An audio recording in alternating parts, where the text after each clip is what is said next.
Stodgifiers, welcome back to another episode.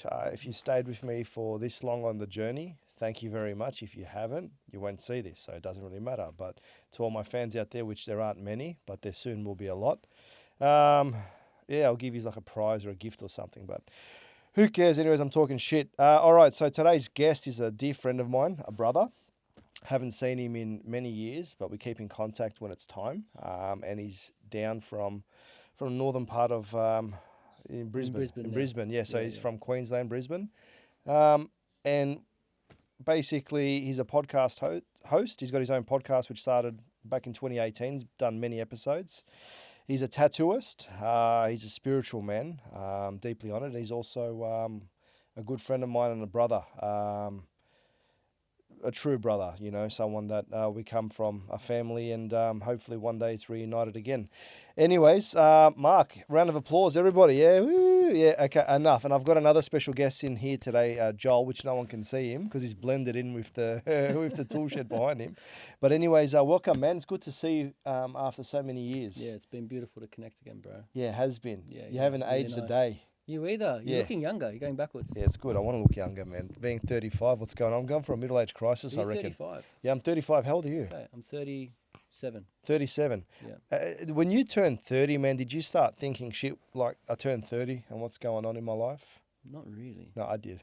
Did you? Yeah, it was a hard moment. Then I went 31, 32, 33 was all right. Then 34, fuck. Then 35, oh shit. Next year I turned 36. I'm like, it's time to settle down and have some children. Yeah. See, I had kids at 30. Yeah. Well, I had a kid. Yeah. You know, so I think there was other things going on other than my age. Yeah, it was. That made me go like, all right. Yeah, fair enough. Life's changing. You know. No, I got you there. I think for a lot of men, going past that 30 mark and not having something established that's like more important than themselves, it would be a bit of an alarm. You know, what am I doing? That's exactly me. So I've got a cigar there for you. Help yourself any time. We've got some whiskey.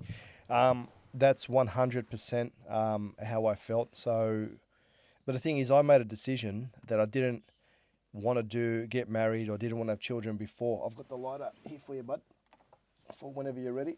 Yeah. I didn't want to, and today we're actually, guys, just for the people at home that care, we're smoking Fuente Opus X. So thank you, duty free. I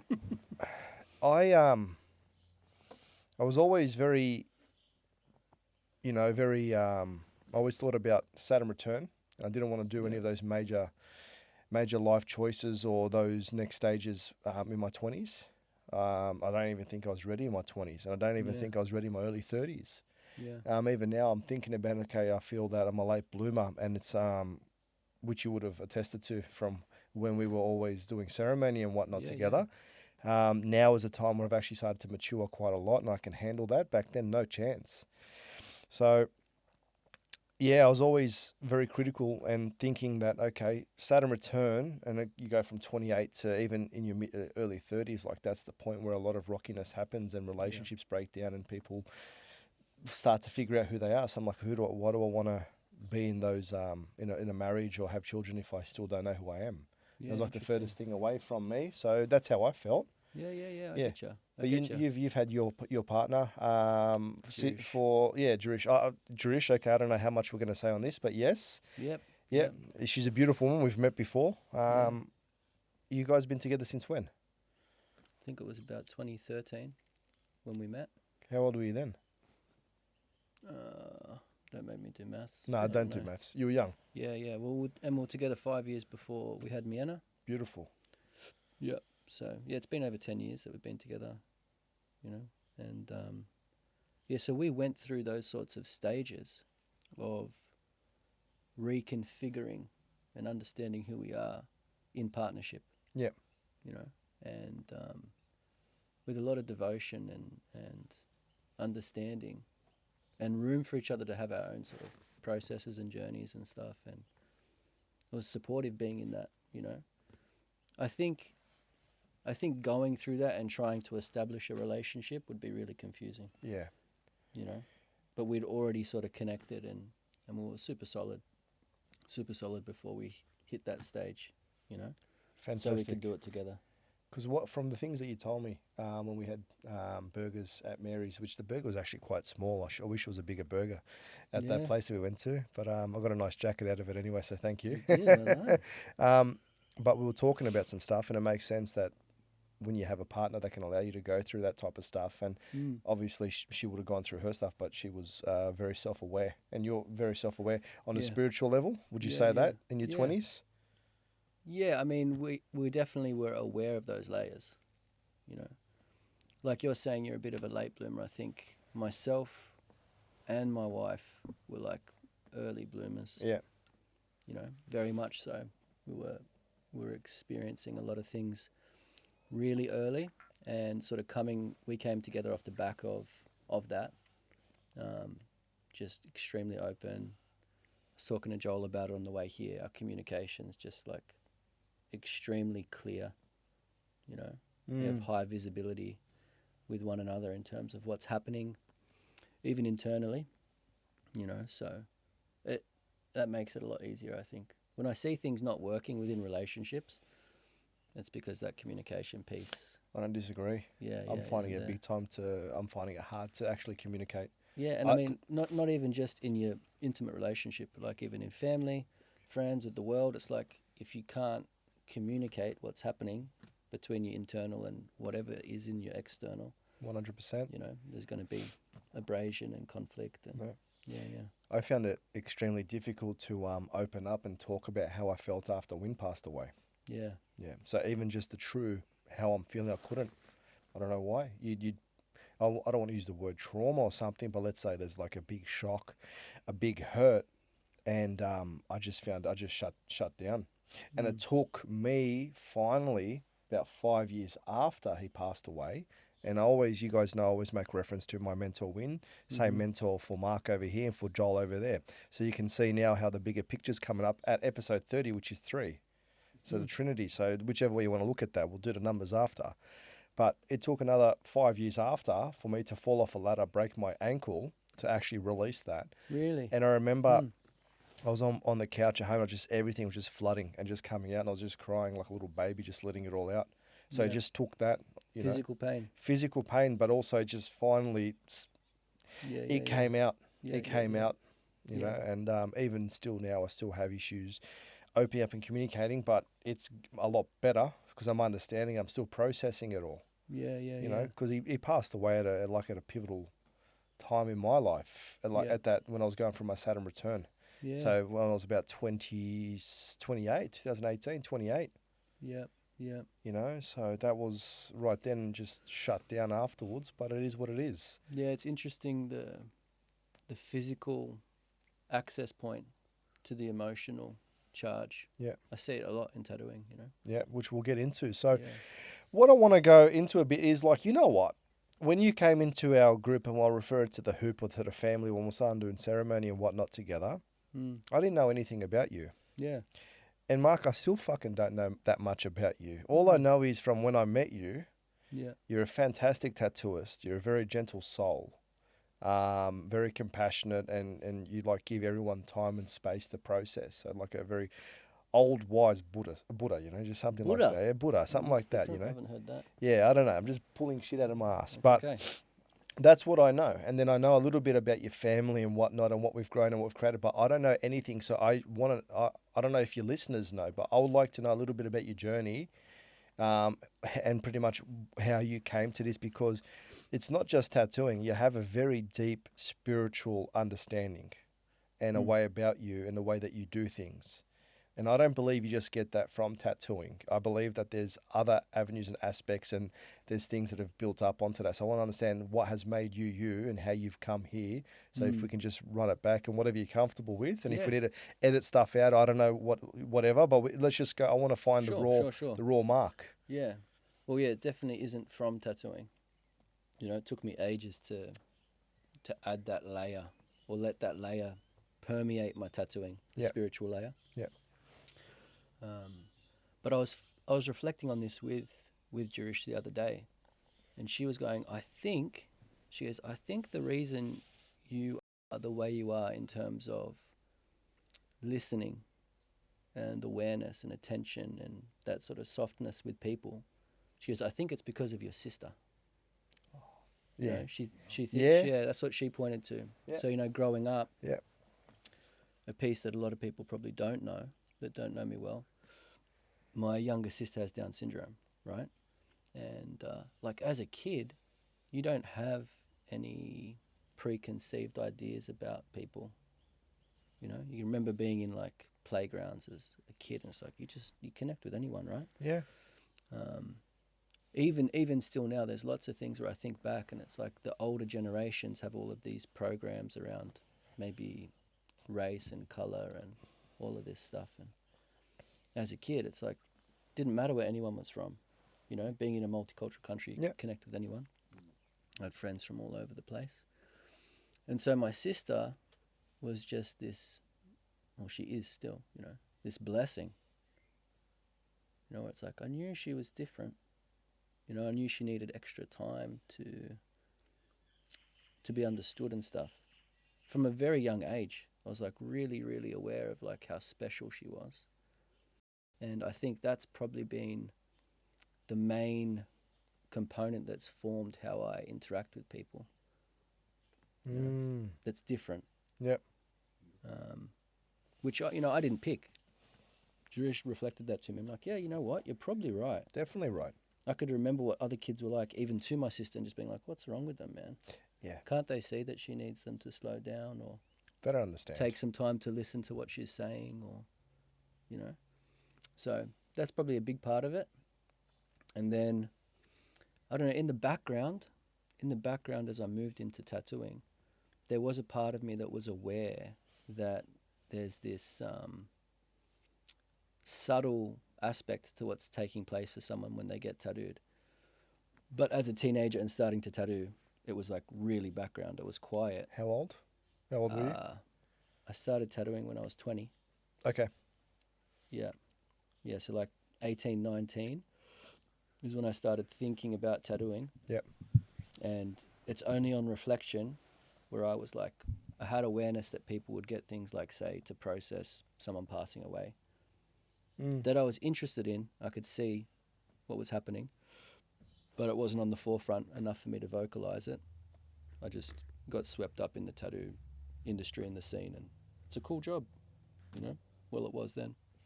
Still is a cool job, I think. Yeah, so I started tattooing. How I came around to meeting Wind and stepping into the hoop, I think that probably would have been 2011, 2012, hey? Or maybe 2013 as well. It might have been the same year as when I met Jay. Was I there when you got there? I can't remember all of the faces the first time I went. I got there when I was in 2012, 2013. 20, yeah. So that's, I think it was 20, I can't even remember. Doesn't really matter, but yeah, around it wasn't yeah. But I don't know if you were already a part of it when I got there. Well, Joel messaged me. You invited me to a lodge. You guys came after me. I just got back from Mexico. Well, like South America, Mexico. Yeah, okay. And I did my first sweat there. Yeah. So I didn't know what lodge was. Yeah. But I was visiting a tattoo artist in Palenque in the jungle in Mexico. She does everything under ceremony, very intentional, tattoos by hand. All right. And I was like, wow, I haven't seen anything like this. So I stayed there for a couple of weeks with her and sort of observed, picked things up, helped out, did some tattoos there. Yep. Actually tattooed a guy who just come off the back of Sundance, hey. So how did you end up going to Mexico in relation to tattooing? So did you go there for a holiday or? It was a holiday, yeah. And you were tattooing at this point? I had all my gear with me, yeah. Yeah. And then how'd you link up with this this lady? It was random. Yeah, okay. It was random, yeah. I Synchronistic. kind of. You know, when you're traveling, you're not in your everyday routine or everyday pattern, so there's a lot of space for whatever you want to call it, the creator, the mystery of the universe. Yeah. You went by yourself? Central and South Central America, Mexico was by myself. I started the trip with a friend that, a really good friend I started tattooing with here. Yep. The start of the trip, we went to Japan. Oh, yeah. And that was like, kind of like an acknowledgement of getting through our early days of tattooing and apprenticeship and stuff. Yeah, because your earlier work, when I was looking at the at what you used to do, you actually did a lot of Japanese style. Lots of Japanese. Yep. Yeah. Lots of Japanese. All the boys that we were talking about this morning, Joel, you know, it's like I did Japanese on all these guys. I'm covered in Japanese tattoos myself. Yep. Anyway, when we apprenticed, we used to talk about being on the road to Nagoya, me and my mate Chris, Yeah. in Japan. So we went over to Japan together. He was going to America. He just married a bird there. And he was going there to live. So we went to Japan together, and then he went to the States, and I went to Colombia. Okay. And, you know, there's that story I told at the convention on the weekend that happened in Colombia. Oh, okay. Yep. Same trip. Yeah. Same trip. So on the back of that, anyway, I went through Central America. I tattooed in a bunch of places, just sort of hopping from country to country. When I went to Mexico, I went to Palenque, it's the Caribbean side, and there was just signs in the jungle. You know, like there's all these trails to different things like hostels and, you know, restaurants. And there was a sign that just said ancient tattooing. Kept following that. Ended up, and there was this like cabin in the woods, and Sanya's there. Sanya's she's from Slovenia as well, like me, but she lives in Mexico, and she's just this jungle woman, big dreadies, you know, face and neck and hands tattooed, and I hadn't experienced ceremony before, so I hadn't dropped in with wind at this point, and she's, you know, clearing the space, doing prayers, singing songs, Kopal, Palo Santo, you know, and tattooing by hand. And these people having amazing experiences. So I hung out and was just absorbing that and just seeing how different it was coming from a studio that's just doing cool Japanese tattoos. And we connected. We connected really well. Like I said, I ended up tattooing some people there. And she said to me, you should get in the Temazcal with Hugo. Hugo was this local guy. Could imagine like long black hair and had like Aztec patterns tattooed on the sides of his head, and he was the shaman there. Young guy though. And I'm like, what's a Temazcal? And Sonya's like, oh, it's just like a sauna. You know, it's just a sauna and you pray. You know, he does it at sundown every month. It's like, okay, yeah, I'll get in. So I turned up, no idea what I was getting into.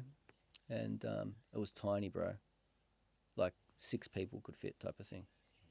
You know, Hot stones, rocks, everything very similar. hot stones, Fire outside and they bring it in. very similar, just really small, really small. Small the better.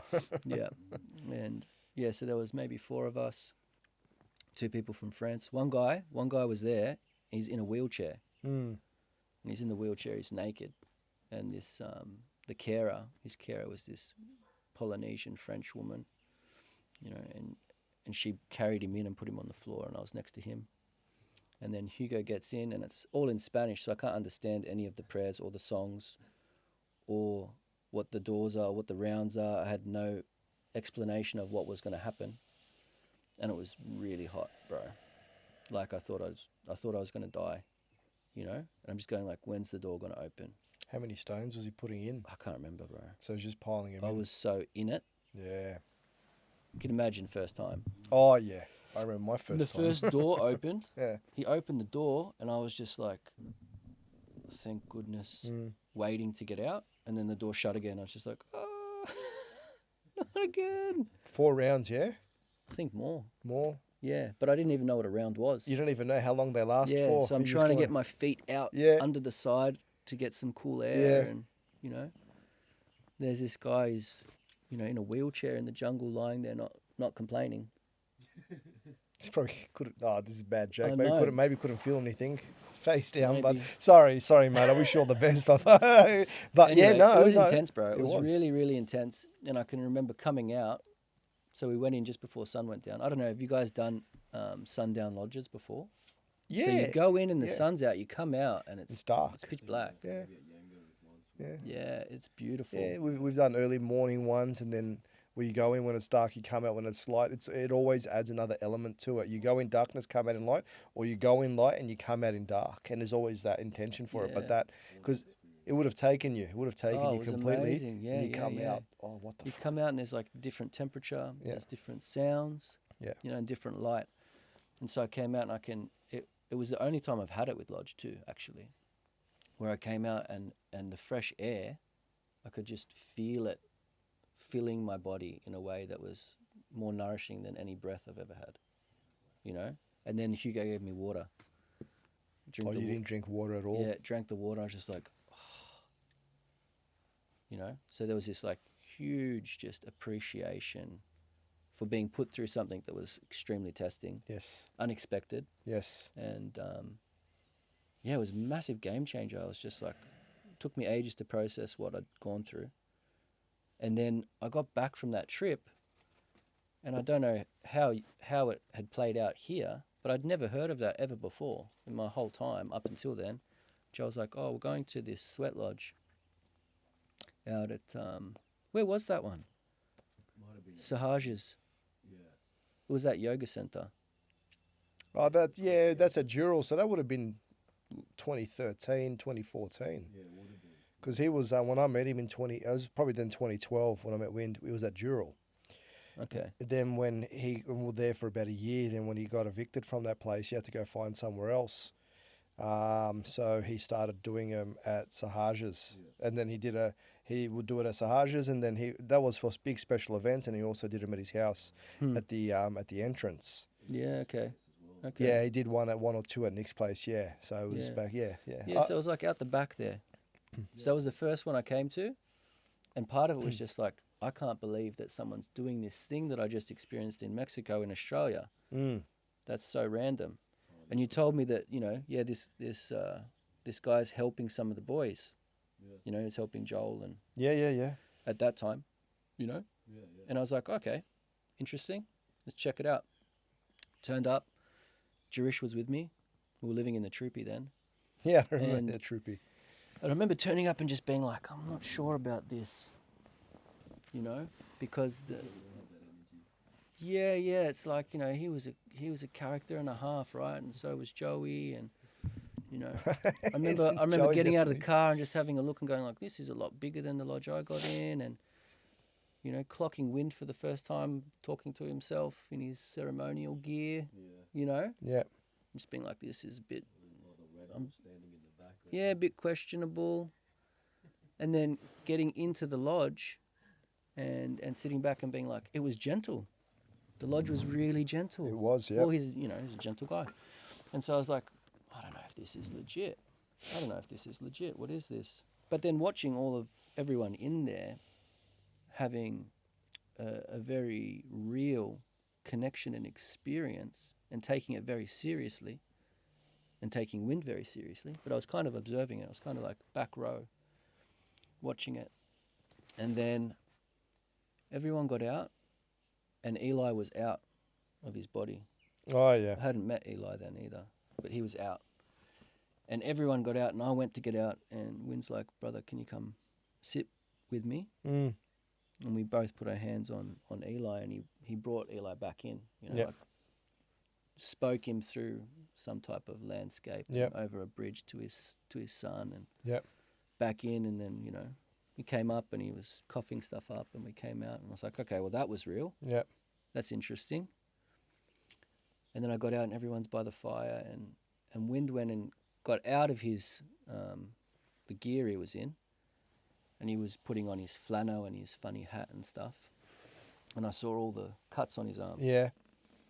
And it was really confusing. It's a confusing thing because I've spent all of these years learning to do like beautiful artwork, and then he's got random cuts all over his arm, like Yes. the scoreboard. Yeah. And I was like squinting and trying to work out what it was, and he caught me doing that, and I was like, what's on your arm? Not even sure if it was a tattoo. And he goes, oh, all of these are things I've taken from people and I carry for them. Yeah. I remember just being like, what's he even talking about? Yeah. You know? So there was this like interaction I was unsure on many different levels, but he was also very sure of aspects of the very thing that I was doing, marking people, that I didn't know anything about. So there was like a little bit of seeing the potential of what his wisdom and his skill set was, maybe not being ready for it or understanding it fully though. And so we went on a trip for another 12 months after that, me and Jarish, Yeah, to Tasmania. I remember that. So I said, nice to meet you. We're going to go to Tasmania next week. You know, I might see you when I get back type of thing. And I remember him just being like, oh, bring me back some apples. They got good apples in Tasmania, you know. And that was it. And so we left. And then when we came back,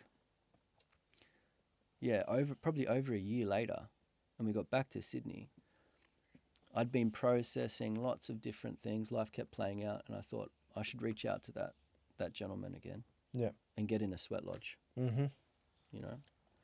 And so we did. Me and Jarish went and did a sweat lodge by ourselves at the entrance. Yep. In the backyard. You know how accommodating he was. Someone Of needed course. something. No, because he would know, and he knew, and he was Yeah. always there. He was always there. So He was always there. He did a lodge just for the two of us, Yeah. which was, you know, so profound. Like probably the strongest visionary experience I've had, and you're completely sober. Yeah. Which is a really it's harder to process visions and messages when they come in a sober space. I feel you kind of expect it if you're like taking a medicine or doing something that alters you in that Yep. way. You can question it a lot more. Anyway, it was so profound that it happened in the lodge. Not to go into it too much, but like saw Yep. all these different things. Following his voice in the lodge, where he's like, "I'm opening a door. If you can if you can see this stuff, you know, and you go through that door, then you know." And he led me in, and I experienced all these things like I was in it. Yep.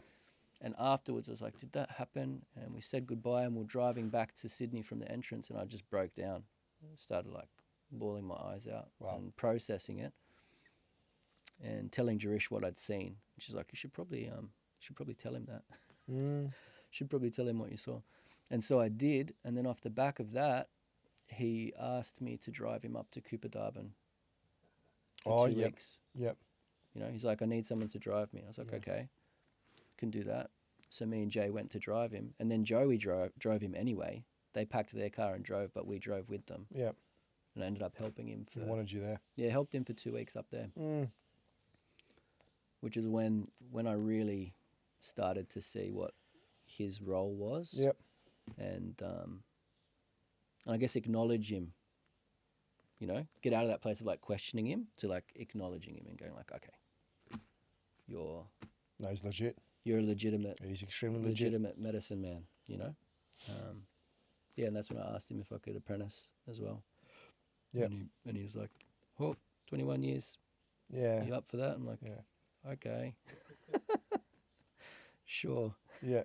yeah." When you said apprentice, did you want to actually learn the art of tattooing through him, or did you want to start learning the art of spirituality, go deeper into what was actually out there? So my request to him was, I want to apprentice. I don't want to learn to pour water or do anything like that. I said, I just want to learn whatever you feels appropriate, Yeah.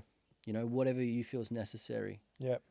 you know, because you cut skin as well. Yep. That's what I do.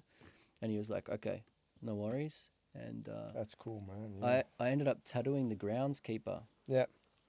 who was firekeeping for Wind that 2 weeks. Mm. There was another guy there, Steve McKenzie, who runs lodges and Yep. vision quests Yep. in the Stalking Wolf lineage. Okay. So Steve, groundskeeper, when Wind was there, Steve would step in line with Wind and keep fire for him. Yep. Right?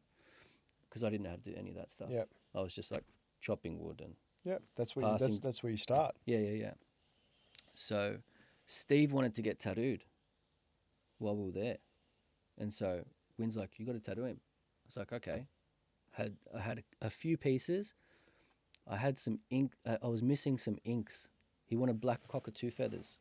Oh, Right? yeah. And I only had black ink. You didn't have red, yeah. Wind goes, "I know some tattooists. I'll call someone." Yep. Rings somebody and organises for me to go pick up ink off a tattooist in the area Yeah. whose wife he'd done healing on or something. Yeah, you yeah, know. yeah, yeah, yeah. Hilarious.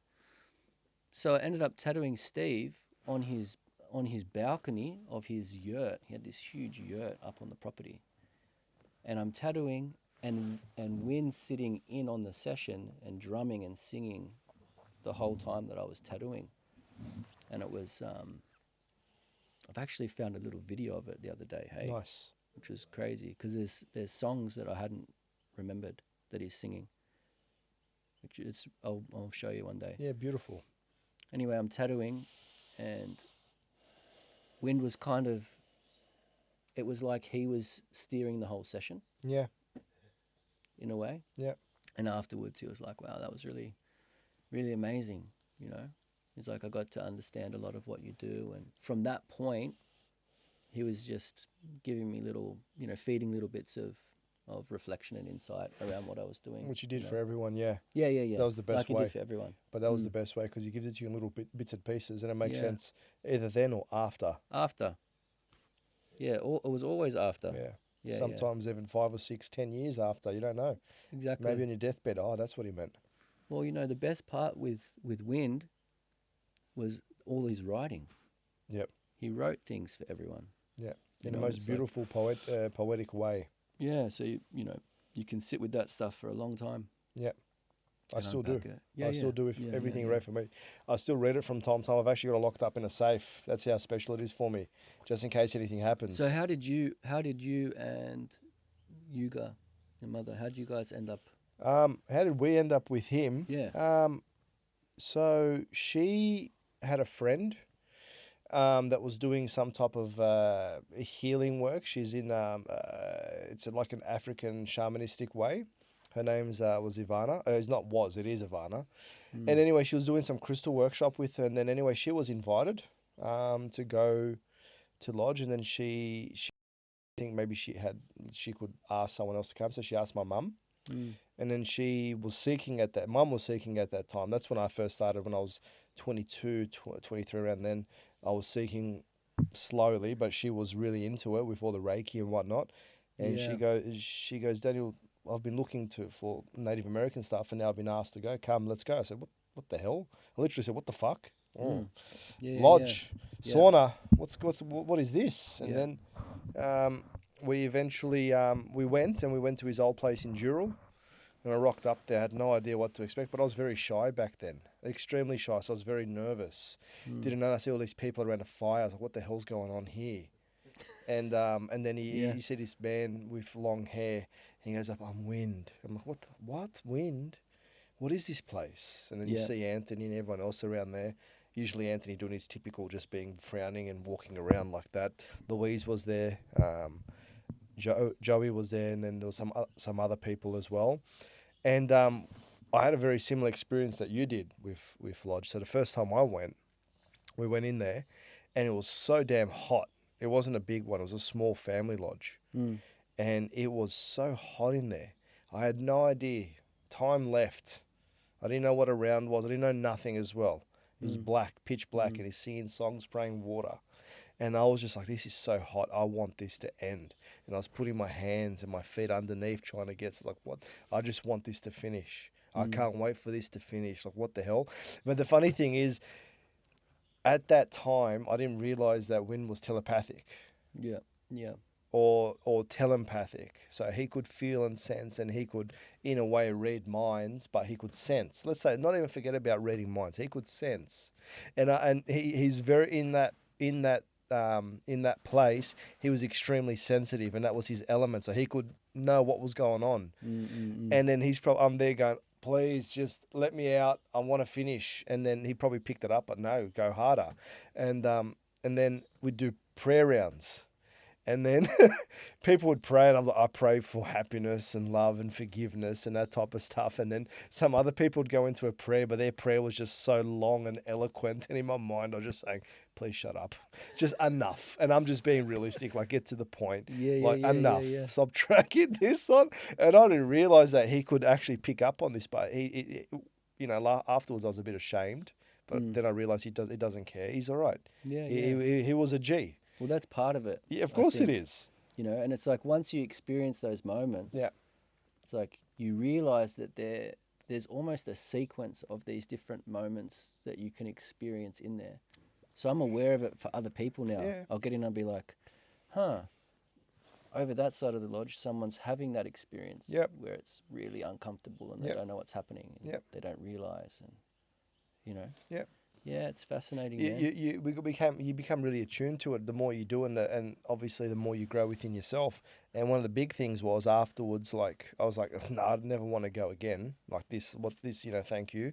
But then after we were called back by Wind himself. Huh. Got my mum's number, says, would you like to come back? And then I was like, yeah, sweet, something. And then we're having lodges weekly, every 2 weeks. So good. And man, I never felt better in my life. Mm-hmm. It was fantastic. And he's one at that point. He had willow sticks to make the frame, and it was actually growing. Like the roots took again. It was actually an alive lodge, and we were going every week, every 2 weeks, and then we're learning about him and learning about the Native American stuff. And one of the most profound moments for me was a lot of people were talking about aliens and star people.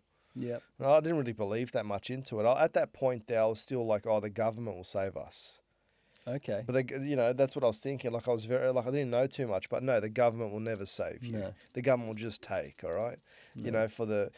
they'll never save you. But he was talking about the star people. He had a talk, and that was when he started talking about the old legends that were written for thousands of years on carvings and through oral teachings, and then the Aboriginals, Indigenous Australians, and a lot of these old, ancient, original people, I'll say. Mate, I was like, what the hell? If he's talking about it here, that means there must be something to it. Mm-hmm. And then through the likes of Anthony and whatnot later, like opening our eyes more to that type of stuff and to crystals and whatnot, I was like, holy crap, there's something really genuine to this. So we started going even deeper, and that's how it started. But and then we did Vision Quest and all these other things, but it was a spiritual journey, and people that needed to find him found him, and he would help them along the way. But it's like any true good mentor or even good person that wants to truly help someone. It's like once you meet that person, the amount of intention and beauty that's set in you, it grows, and it's like a flower. It's like even a tattoo. Over the years, it ages and goes deeper and deeper, and has more meaning to it. It's not just, there was nothing about making money as well. Like he wouldn't even take money from you. Yeah, he wasn't allowed to. It wasn't a surface level No, it interaction. wasn't. It was very deep, and that's what now, after losing him and thinking about it now, it's like how deep it was. It was literally family. Yeah. And one thing I was speaking to Joel about and to the other guys was he knew exactly what to say to you. He knew exactly what to say and how to say it and how to provoke something in you and then how to calm it down. So it was literally you're having psychological sessions with him all the time. He Yeah. was a psychologist. Yeah. And you'd be having a crap day, like something, and then boop, it'd send you a message exactly what's going on, and it'd give you an answer for it. Yeah. And you're like, what the hell? Or the other way, you'd be like seeky or clingy and send a message wanting a reply, and you just wouldn't get one. Yeah, exactly. You'd be like, nah, I not still feeding that. I still have his text messages and I read them. Yeah. I okay. go through it, mate. If you're gonna open up your cigar, what's going on? I am. I'm All gonna right. chuck my jacket on though. All right, it's getting a bit cold. Nick, for whatever reasons, fucking Mate. left the door open. What's going on, Nick? You're not offering the service, Nick. No, I don't know. No, you're Just right. whatever. We're fine. This is a family podcast here. People will be coming on here thinking, I wanted to learn about tattooing. It's like, no, you're gonna learn about the spiritual aspect, and we haven't seen each other in many years, and we're gonna talk some stuff. Talk about tattoos. And then we will. And then some certain people will listen to this podcast as well, and then we'll start hashing things out. There's a bigger group of people here that needs to start coming together and healing. A couple more whiskeys, and we'll start doing that right now. I I promise can you. only have one, bro. I've got No, to drive. I'll have enough for you, bro. Don't worry. I'll fucking walk home if I have to. It's midday. We don't want to promote. You know Oh, yeah, you what? could It be is watching midday. this We're at drinking. midday. I'm drinking at midday. I'm enjoying myself. You know, ever since I resigned from my job, I've been drinking bourbon at 10 a.m. What? You know, And my previous fucking manager, if you watch this, it's not because of you, motherfucker. All right, it's not because of you, but it's because I can. I enjoy it. Do I need to cut this? No, out? I've already cut it for you. Yeah. So I've been drinking bourbon in my greenhouse at 10 o'clock in the morning, processing life. And I'm not ashamed. I'm not an alcoholic. But, you know, I felt that I needed something to take the edge off. And I find that I find that alcohol can, if it's used respectfully, Sure. you know. Yeah. And that's it. But I won't talk about the other I substances. saw a snippet of your interview with Ben. And Oh, you yeah. mentioning the Arabic alcohol. Mm-hmm. Which one? Alcohol. Alcohol. Yeah. Alcohol. Yeah. Alcohol. Oh, okay. I got you. I was like, what did we do? Maybe you did one with someone else. Thought it was with you. But just like that, the alcohol is a spirit, you know. I think you it might have actually talked about. translates to like flesh eating spirit. I Yeah, think. well, Ben, I love you, but I'm going to keep on drinking it. That's it, all right? You know, it's the blood of Jesus, you know, wine. But I get that, but it is a spirit, but I get the language and things like that, but I don't go too much in that either. But I Yeah. think he said it on mine or he was talking on someone else's. Mm. Ben's been on a couple of podcasts. Yeah, he has. Ben, if you watch this, give me a call, mate. I haven't spoken to you in a while, bro. What's going on? Nah, he's all right. Yeah. He's on a journey. He's on a massive journey himself. But yeah, that's how I started, man. And everyone, if you speak to quite a few people, towards the end of his life cycle, he was bringing a lot of people that needed to come, you know. Mm. And then we would meet people from old with him, then they'll come and go. But he formed quite a strong, sturdy group of people towards the end. But that's that. And I find it interesting that we had quite similar experiences in relation to like how uncomfortable it is. I just want Yeah. to quickly come back to so that when you were in Colombia or in Mexico and you're doing a sweat lodge, what happened after with that particular man? Was there a little bit more said? Did he speak to you after? Was just the lodge? You did that, and then he just initiated you initially into continuing on your path. Yeah, that was it with the lodge. Hey, it was enough, and I think there was such a big language barrier with Hugo. You know, I saw him come in and check on me the next day. Turned up to where I was staying. It was just like, That's it. that was about it. But he knew. But you know the thing is, they all know, and they all speak to each other on another plane. Yeah.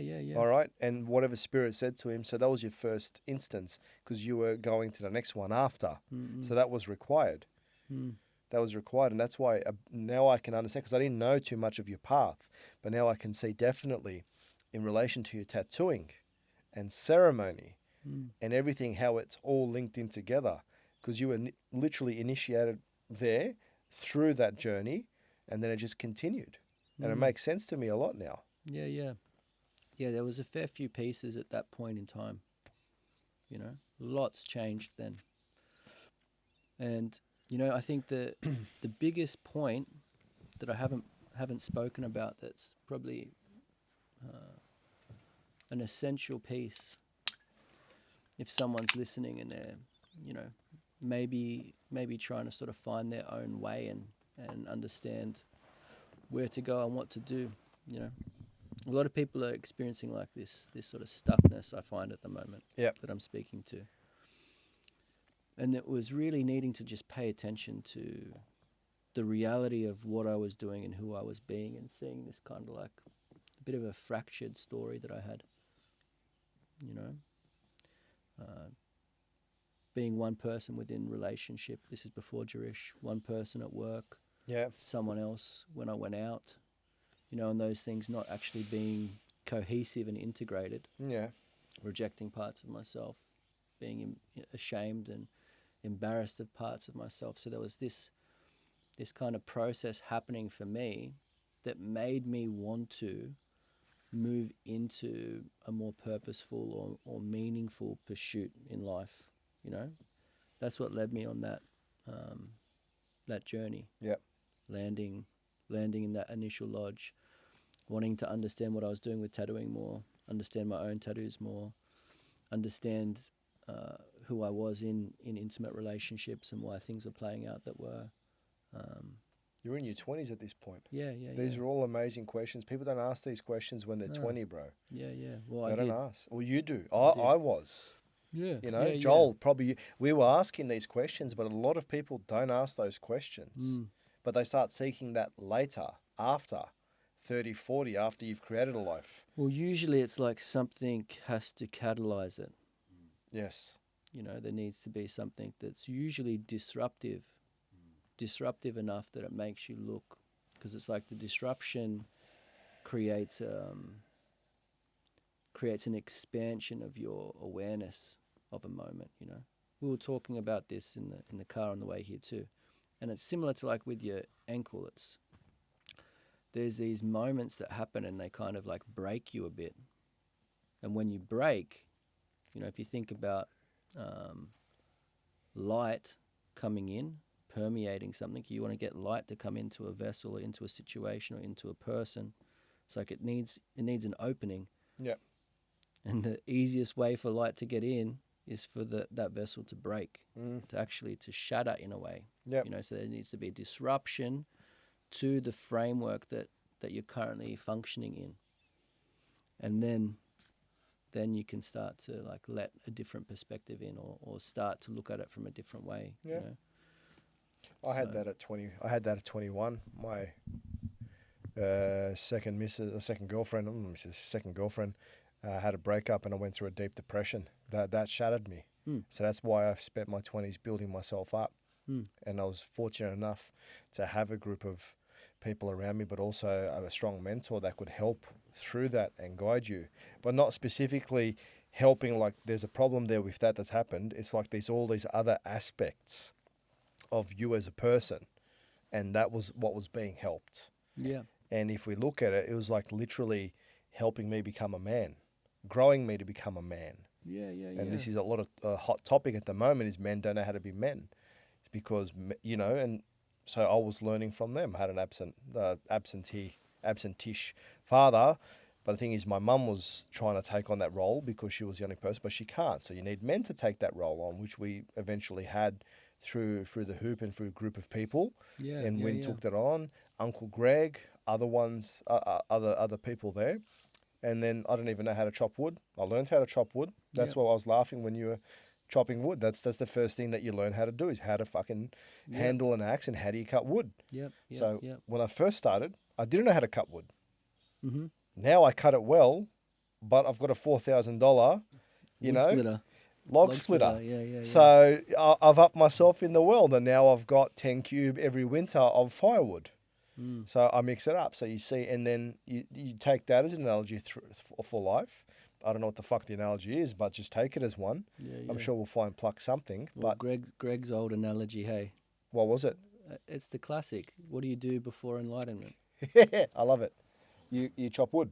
Yeah, cut water. What do you do after enlightenment? Same thing, mate. Chop wood, cut water. Nothing That's it. changes. And He was so pleased when he got to tell me that, and I hadn't heard it before. Yeah. Could tell he was just like, yes. I'm gonna give him. I'll give him a call after and see how he's going, and tell him that you said that. He'll love to hear that. But you know, a lot of people think that once they achieve enlightenment, that things change or get easier. I don't think so. You're still on your path, and I think that there's multiple bits of enlightenment along the way. There's always enlightenment. It's never just one big epiphany. You have a big epiphany, but the thing is, there's more epiphanies to be had afterwards, and you don't truly or wholly change. I think it's just done over time. I haven't ever experienced those one big moments where it's like, I'm a different person. I felt that there was something wrong, or maybe wrong's not the right word to use, but there was something that needed to change, something needed to happen, but it wasn't. Yeah. Immediately. It was like, oh, it's done. I'm no longer angry. You know, I wanted to deal with my anger, for example. Well, I still fucking get angry now. Yeah. But I can handle it better, and I understand where it's coming from now. So then now I'm going to the root and fixing that if something makes me angry. Okay. So when people say, I was always waiting for that big epiphany, but it never came. But it's because it's just multiple ones over time, and it's something you grow into. Yeah. I mean, I don't know about the enlightenment thing. Not that I'm the most well-versed person in, you know, those lines, but seems a little bit like, I don't know, it's focused on self and almost disassociative in ways, Mm. you know, where currently, especially in family life, I feel like sacrificing voluntarily this pursuit or need for things to be perfect or for me to be in some enlightened state, because there's things that actually just need to be done, and you know that seems to be the place that I'm shooting for these days, you know. Yeah. That's interesting. Mm. Yeah, I don't even know what enlightenment is as Yeah. well. I don't. I just know that I've got a job to do. I've got a family to support. I've got work. I've got other bits and pieces, and you got to work hard for it. You got to get stuff done. And I think that's one of the most important things for men is that you get stuff done. Yeah, it is. Yeah. It's a big one for men. Keep Yeah. things moving forward. Yeah, you have to. Yeah. But yeah, men are lacking a lot of meaning these days, hey? Yeah, let's go into that for a bit. Yeah. So what's going Yeah, on? may as well. Well, you know, I think that's just to segue it in a very clear way. I think that's what Wind was providing for a lot of people. So there's a layer of him being an incredible healer, but he also had a very zoomed out comprehension of people's story and their place, yeah, for themselves within the space that he was holding and within the threads of connection to other people and the processes he'd take them through. So when he connected with people, his guidance offered them a very well-rounded purpose, meaning, direction, you know. Mm. And like meaning, when you break it down, right? Like I went over on the weekend, there was those 4 requirements for something to actually be meaningful, right? Yep. One of them's the rules, has to be coherent, has to make sense. One of them's the quest. Yep. Yeah. And the quest is the purpose. It needs to all contribute. Every little piece you're doing needs to contribute to some overarching goal. Yep. You have to actually care about it. You have to want to participate in this game within these rules, do this thing. And then it has to matter beyond you. So there has to be other people that are also interested in the thing that you're doing. And it needs to be significant to them as well. And they need to see you. So it's like a lot of the things that are currently meaningful or presented as meaningful for men, you know, or for boys moving into that space, don't have all of those elements. They fall short, you know. Yep. They fall short, or they get propped up in an artificial space, Mm. you know. Whereas what Wind offered was so grounded and so real and so comprehensive that it was meaningful. It landed really deep, Yep. you know. Couldn't be taken away by something. Didn't No. matter if it didn't get acknowledged online. You know, it was real. Yep. And I think that's kind of what's lacking these days. There just seems to be a bit more of like a veneer of meaning that's getting put out there for people. Yeah. You know? Interesting. Yeah, chasing things that don't have the same substance. Yeah.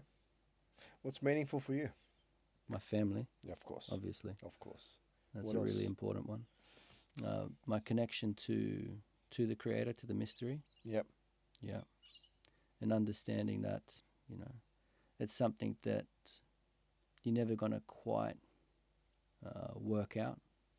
You know, it's more like a relationship. This is where like the relationship to your partner becomes really important, because it's a model for that. Yep. We were talking about it the other night as well, hey? Yeah.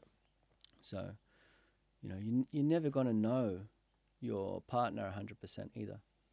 Yeah. And you're not going to know them unless you let them be the full spectrum of who they are as well, and explore that. Or if you put them in a box, expect them to be one way. Yep. And if you love them, you're going to experience the full spectrum of joy. Yep.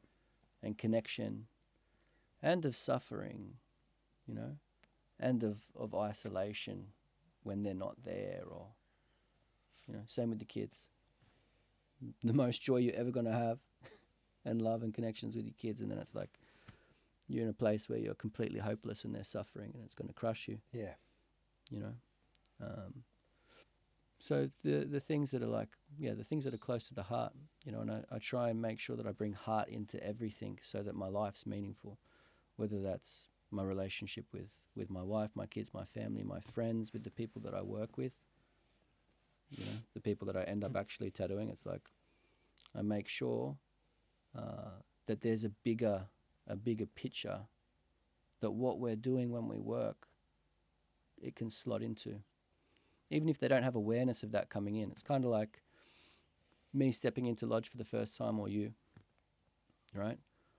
We step in and we don't have a full picture of what it is that we're stepping into. Yep.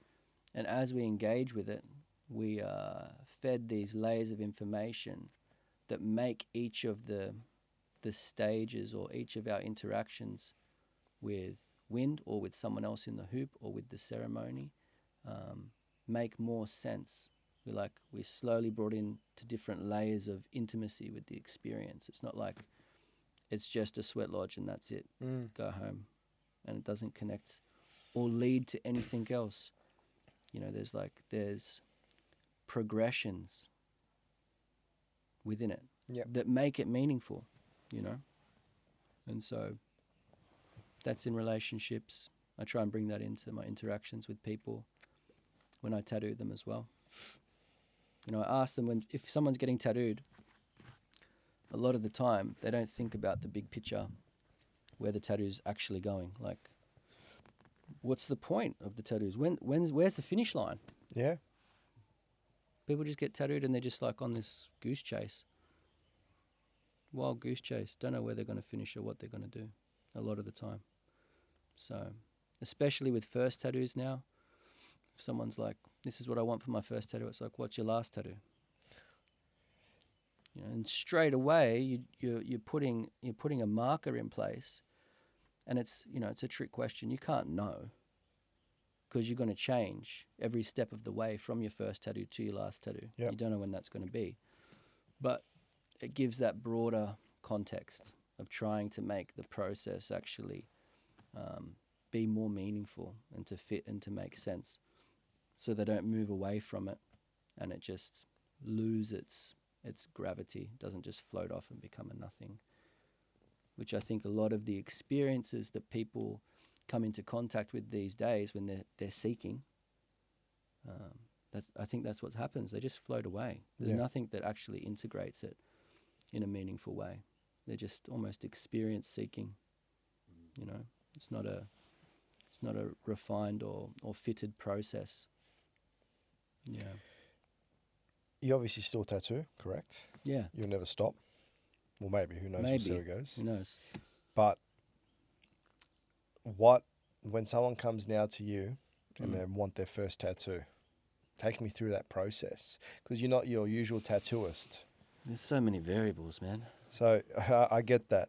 Well, okay, let me direct you a little bit. Sort of like comes in, I want to get this tattoo. It's not just a simple process of, okay, I'll tattoo that for you. For you, when you tattoo, there's meaning. There's meaning for you, and there's meaning for that person. Yeah. And it's sort of like if you go to a psychologist, a good one, or like a mentor, like a medicine man, someone comes to you, I've got this, I want help with this. So, okay, I can see you want help with that. I can see you want that tattoo. I can see this. And now you're thinking within yourself, which I know you do. All right, so what was before? Where you going? What's after? And which way are we going to go with this? Mm-hmm. So that's what I'm getting at, because when you tattoo, you heal. Or you definitely heal, but you also can take people through the process of beginning to heal as well. And then that tattoo and their life after will continue that process on. Does that make sense? Yeah. Well, I mean, like tattooing is basically just kickstarting a healing process physically. That's what it is. Yep. You know, so it's not like getting tattooed for healing. It's just like tattooing entails that you need to heal. Yep. Your skin needs to heal, right? And so that sort of seeps into other layers, especially if you sort of give it some direction. Yep. To go that way. So yeah, if someone wants to get their first tattoo, usually it's the most important step initially is understanding why. You know, and that will usually become a bit of a dialogue that will allow them to understand why as well. So some reflective questioning and listening to what it is that is driving their process, and just making sure that it's not something that's too outside of themselves. Mm. You know, it's not like an external influence or a backseat driver. Yep. That's leading the process. Yep. And so usually it's just combing their reason why, trying to understand the deeper why. You know, for example, someone wants to get a rose tattooed on them. Yep. You ask them why, they say, "Oh, because I really like the band Rose Tattoo." Yeah. For example, why do you like that band? Oh, because the music makes me feel a particular way. Okay. Why is it important for you to feel that way, or what does feeling that way give you? And then you're starting to get to, like you're saying, kind of the root of what it is that the tattoo is about. You know, Exactly, and that's the most important. it's the most important part. Yeah. I'm finding that there's so many fucking bullshit tattoos out there. I'm going to say that. Like, you see ones that are like a little ice cream cone or marshmallow or fucking quote from this. And I ask them, like, well, what's this? Oh, I just like ice cream. Why do you like ice cream? I get that, but in my mind, and I don't even go as deep as, like, what the fuck are you getting ice cream tattooed on you for? Yep. Or what, you know what I mean? Or these things. Like, there was this one fucking crackhead, nutcase of a woman that I met years ago that I was dating. She actually got tattoos. She had a whisk on her arm, like a whisk, like because she loves cooking. Yeah, a whisk. baking with, Okay, yeah, fair yeah. enough. I love Yeah. baking. Fuck, all right. Even then, but then also she got tattoos, particularly on some parts of her body, on her wrist, so that she could remind herself not to do self-harm. So Okay. that's a deep meaning. As I was like, fuck, all right. That was the first time I was actually introduced to like really intense meaning for tattoos. So I'm like, that's got more meaning than, I guess, than an ice cream or something. But I don't even know where the hell I was going with that. I was going with the fact that I just find there's a lot of tattoos out there. There's very empty tattoos. It's just extremely empty tattoos. But Mm. there's a beauty between it where you can join one tattoo to another tattoo to another tattoo through the body and give it meaning as well. Yeah, well, I mean, the empty tattoos are really valuable, actually.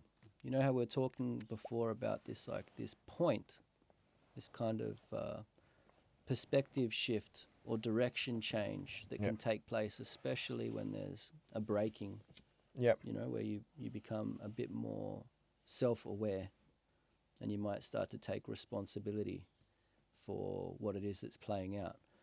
If you have tattoos prior to that point, they will usually give you like the breadcrumb trail to understand different aspects of yourself that have been playing out or are fragmented.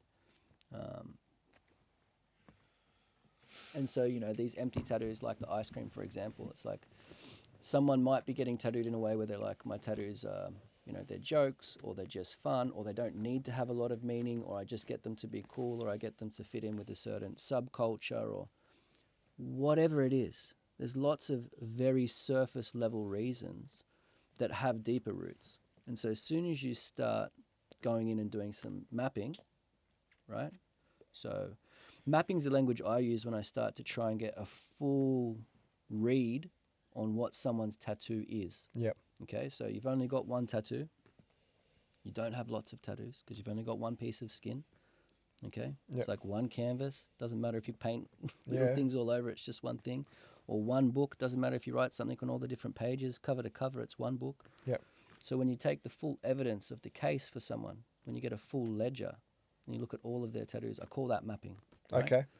And so when someone's in a place where they're wanting to understand how they got to the point that they're currently at, these instances of recording something, regardless of how much meaning they do or don't allocate to it, when you go into the tattoos and you open it up, it uncovers a version of themselves at a certain point in time, what was going on at that point in time, what they were thinking, whether that thinking was something that was, really well refined or not, whether it was something that was an influence or whether it was a reaction, or a denial of self, or a disavowal of self, or it's just so rich, right? It's really rich. And so a lot of the time people can be in these places where they're trying to work on themselves, they're trying to understand maybe the patterns or the programs in their behavior, and they'll reach for everything and they'll miss what's right under their nose. It's like maybe if they look at that ice cream tattoo and they unpack it, they'll get the piece of information that they're looking for. And just that little bit of awareness of what's there can allow it to be undone, 100%. So I'm just laughing at Joel over there. He's trying to open up something so He's trying to eat his muesli indiscreetly. Indiscreet. I looked at him and smiled, and he just stopped. And then it's those little moments where you're just like trying to like not open, and he and fucking you makes can't resist. I love it. It's all good. Make noise. Nick's gonna do editing after. I won't be able to pick up shit. Yeah, but definitely. To get back to like a tattoo that, let's say a tattoo that doesn't have any meaning, right? It's like the act itself, right, is meaningful. Yes. You cut your skin, you put ink in it. It's like if you're getting a tattoo, and there's lots of this, there's lots of, you see it online all the time, people that almost, they have a reaction or a rejection to the idea that things need to be meaningful, right? Yep. And they react and they reject it so much that it drives them to take the action to get a tattoo that's like, this tattoo means nothing, or this tattoo's meaningless, right? And it's like, if it doesn't mean anything, why did you care so much that you'd go and tattoo yourself to prove the point? You obviously care enough about not caring that you'll go and get a tattoo to represent that. Does that make sense? It does make sense. So it's like they're intentionally taking an action to say that the tattoo means nothing. And so all they're doing is recording at a really deep level that they have an aversion to the meaning of things. Yeah. Yeah. Their statement is like, I'm meaningless. Life means nothing. And they're locking that into themselves. Yeah. And it's like, that's all well and good, and it can actually make things like far more comfortable when you don't allocate meaning. Yeah. You can have like, a smoother ride, let's say, when you don't have to like look at those layers of what it is that you're doing and trying to work out what aspects are actually motivating you and moving you through your experience. But they're not really going to hold you when life starts to present things that are challenging, and that's inevitable. This life is a pendulum. It is. So it's like, if you don't have something that's meaningful, and I think, we might be able to use an analogy of something meaningful having weight or gravity, it being able to like hold you and anchor you through experiences. If you don't have that, and things start to challenge you, and you can't tell yourself or understand for yourself why you're going through the challenge you're going through. Yeah. If it's for nothing, you're going to be pretty hopeless.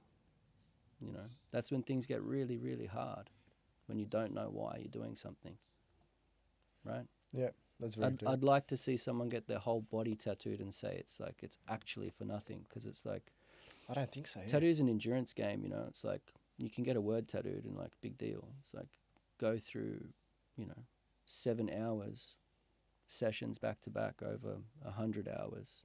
And there'll be a point where you question why you're doing it. Yeah. And if you don't know why, you might think it's a pretty stupid idea. Yeah, yeah. But if you know why you're doing it, then you're going to accept and embrace the thing that's happening to you. And then it's like, it's quite transformative in a positive way, in a way that's like generative and galvanizing of who you are, Whenever I go through tough moments, I'll sometimes get a glimpse of the work that I've done so far, which is not much, but still on my right arm especially. About your tattoos.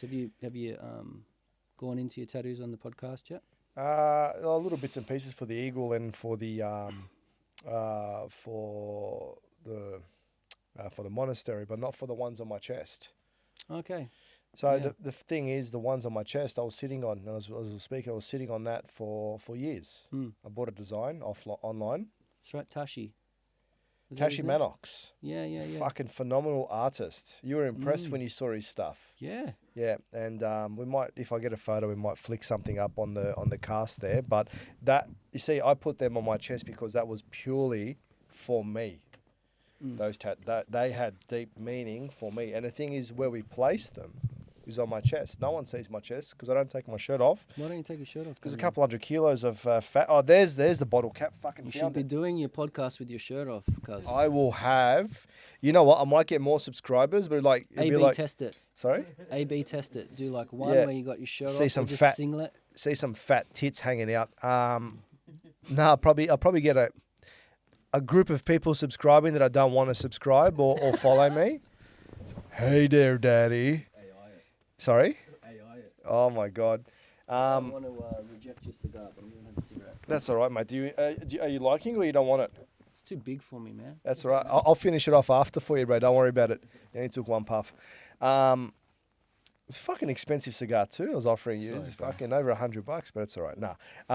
Doesn't matter. I do appreciate it. Yeah, you're welcome. I'll smoke it after. It's even better for me, bro. I get to have it because I wouldn't have opened it anyways. I would have left it for a special occasion, but now I get 2 of the Opus X's. Now, where was I going We're with talking this? about your tattoos on your Yeah. chest. So the ones on my chest, I always wanted a tattoo, but the sort of like, what is it? Is it showy? Is it this? Is it that? I don't know. I just wanted a tattoo. I thought I had an idea that it was cool, and that they looked beautiful. You Yeah. know, if done right, they do look beautiful. Yes, now they do. now when I went through my depression, heartbreak, this and that, blah blah blah. How long was that stage? Oh, for that you? was a couple of years. Really? I was depressed for about a year and a half, 2 years. Wow.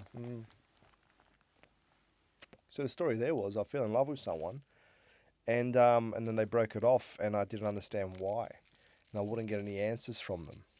Well, they cut me out. They no cut me out. closure. Yeah, they cut me out completely, and that hurt big time. So I had to find closure on my own, Yeah.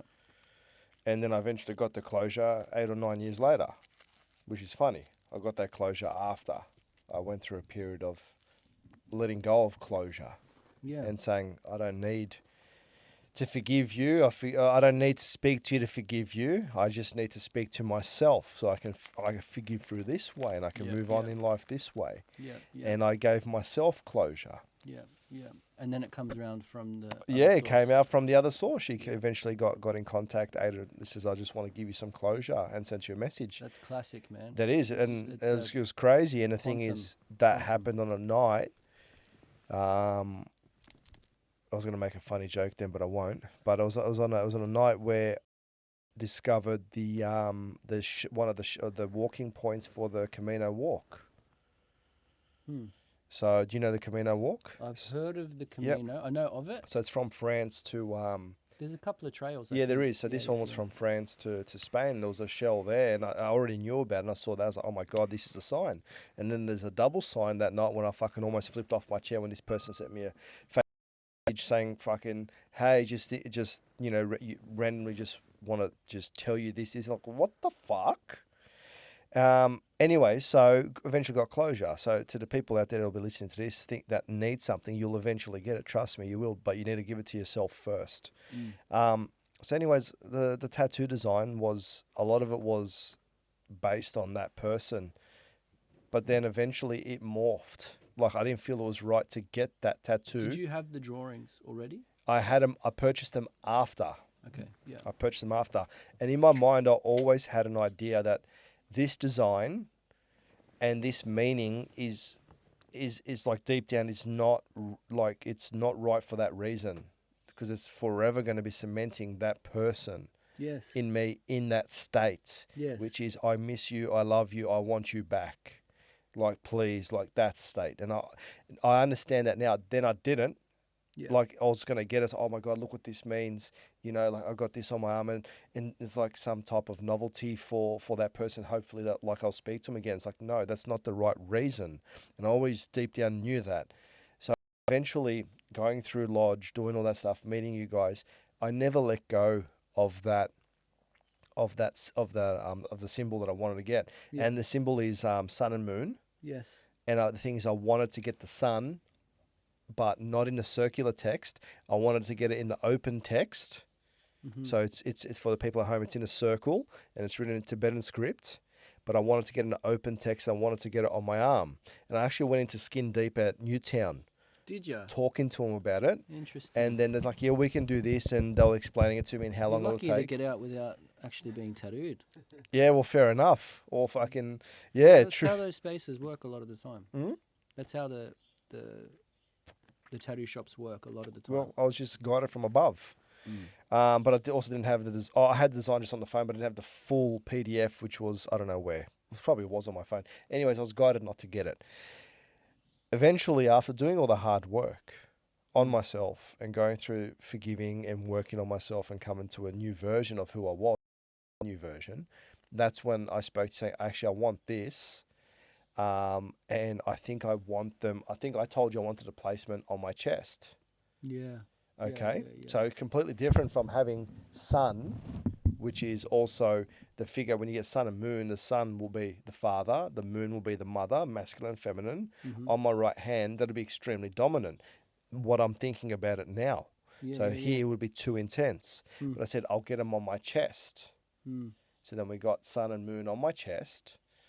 And that was the beginning. And that was to anchor the early parts of my life, the heartbreak, the depression, the anxiety, the difficulty, the healing journey. And then that was to anchor that past point and coming to this new stage. And that was actually the stepping stone. But also, if you look at it, it's on my chest. So it's over my heart. So the first part that I needed to heal in those earlier parts was my heart. Yeah, interesting. Okay. So then I had that done and I was like, okay, I'll think about the next tattoo that I want and I'm going to take it in grace. I'm not going to I don't feel that, and this is me personally, I don't think that anyone should just go get a full sleeve bang. I want this whole massive thing. I think that you should get little bits and pieces in clusters, maybe just one thing, but even just a little cluster, and build on it, because you're still not the same person you were when you decided to get it. And from what I've seen with the tattoos so far, they've aged. I'll show them to you after. They've aged. They've changed. They've sunk in, and the story on them is just ever growing and evolving, and it's power. Okay, and the reason why I got the circles was also for the power circles, that they're power. The power points to anchor. And also what I wanted to heal was mum and dad. Yes. Mum and dad there. Yeah. That's been a big part of your story. It has. So, but the thing is, it's not healing and not from that chick. It's my parents. Yeah. So now I've got them anchored, and it's also loving my parents and putting them there and wearing them. Okay. So then I started to have the feeling that I wanted another tattoo. So how long in between? When did we get that one done? That was in 2016, I'm going to say. Probably 2015, 2016. Yeah. All right, around then. Yeah. The next tattoo that I got, which is on my arm, I got, what's that, a half sleeve? I'd say it's a half sleeve. Yeah. That's a start half of your sleeve. sleeve. Yeah. Yeah, it's the start of a sleeve. So I got that in 2024. Okay. Yeah, that was last year. Yeah. Fuck, was it last year? It was last year. So Yeah. So 8 years in between. So 8 years. And then, if I may, Please. share some reflection. Go. So it's like when you came in for that tattoo on your chest, the first one. Yep. A couple of layers. I can remember you coming in and it was still like, I'll say young Daniel. Yes. Yeah. You weren't in the state you are now, Definitely not. right? That's a big part of them. It's like you move from one state to another. Yes. You only have one tattoo. Yes. And so the reason, like, what I do is the tattoo pathway is because what actually happens in between the points that you're tattooing, these passages, are really important. And so in the elevated point when you get tattooed, what your intention is, what it's about, the bits you can see and the bits you can't see, they influence the journey in between each stage. You know, and so if I think about who you were when you got those ones done, and then when I started to see this shifting and changing and this growth in you, up until probably when you were getting those tattoos, these next ones, in that 8 years. We talked about it the other day at the convention. It's like, you know, Wind came in and kind of like was placeholder in this masculine father role. Yep. You know, and your mother was still there, and you were in this stage of going through your early points of discovery and becoming. And then in that time from your first tattoo to when these ones have landed, you know, bro's passed, you've come out from your mum, you've had a breakaway there into yourself. Yep.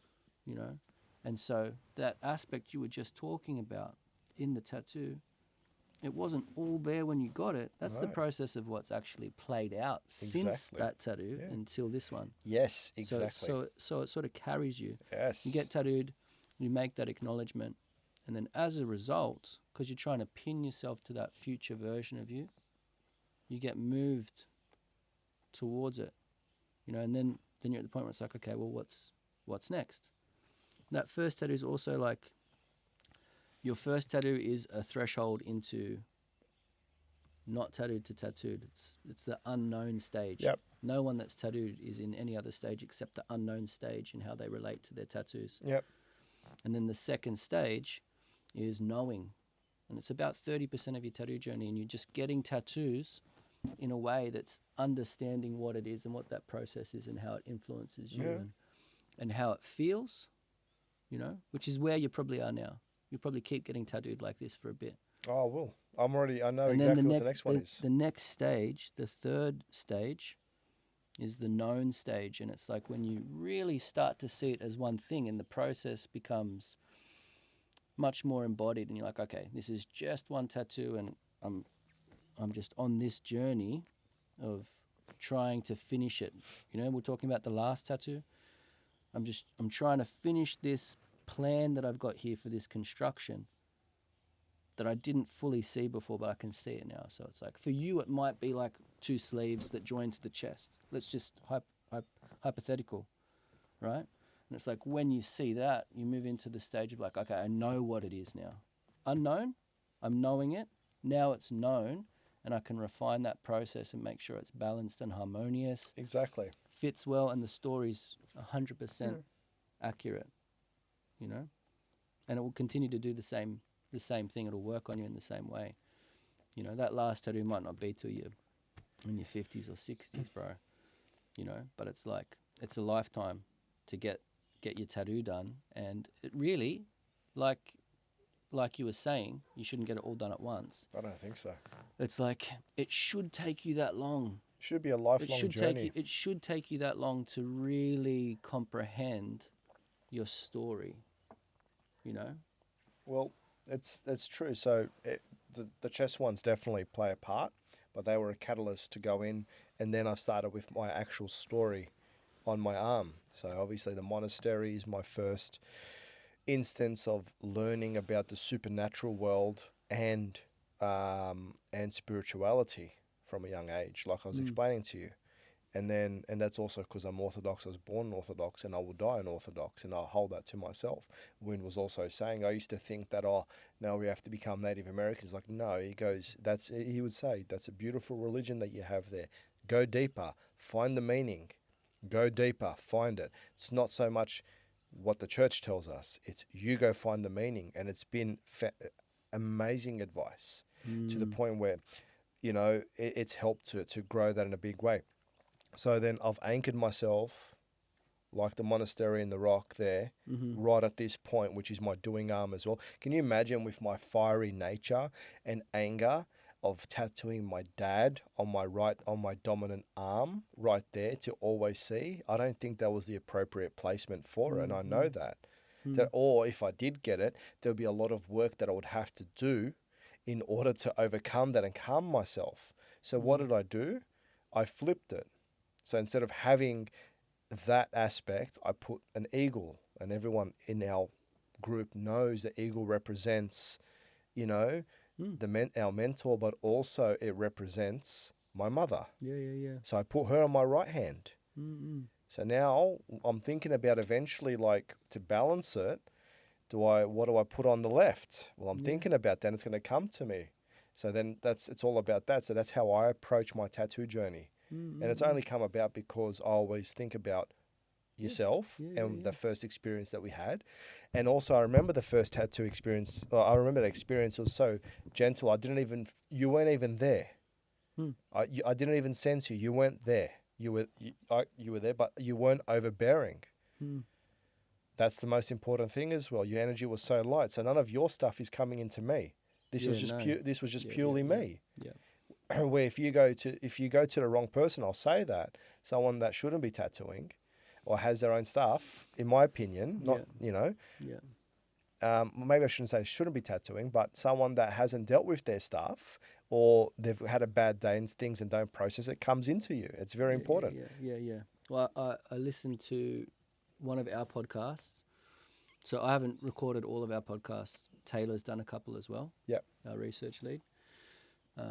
She did one with this. I think it's a mumble talk.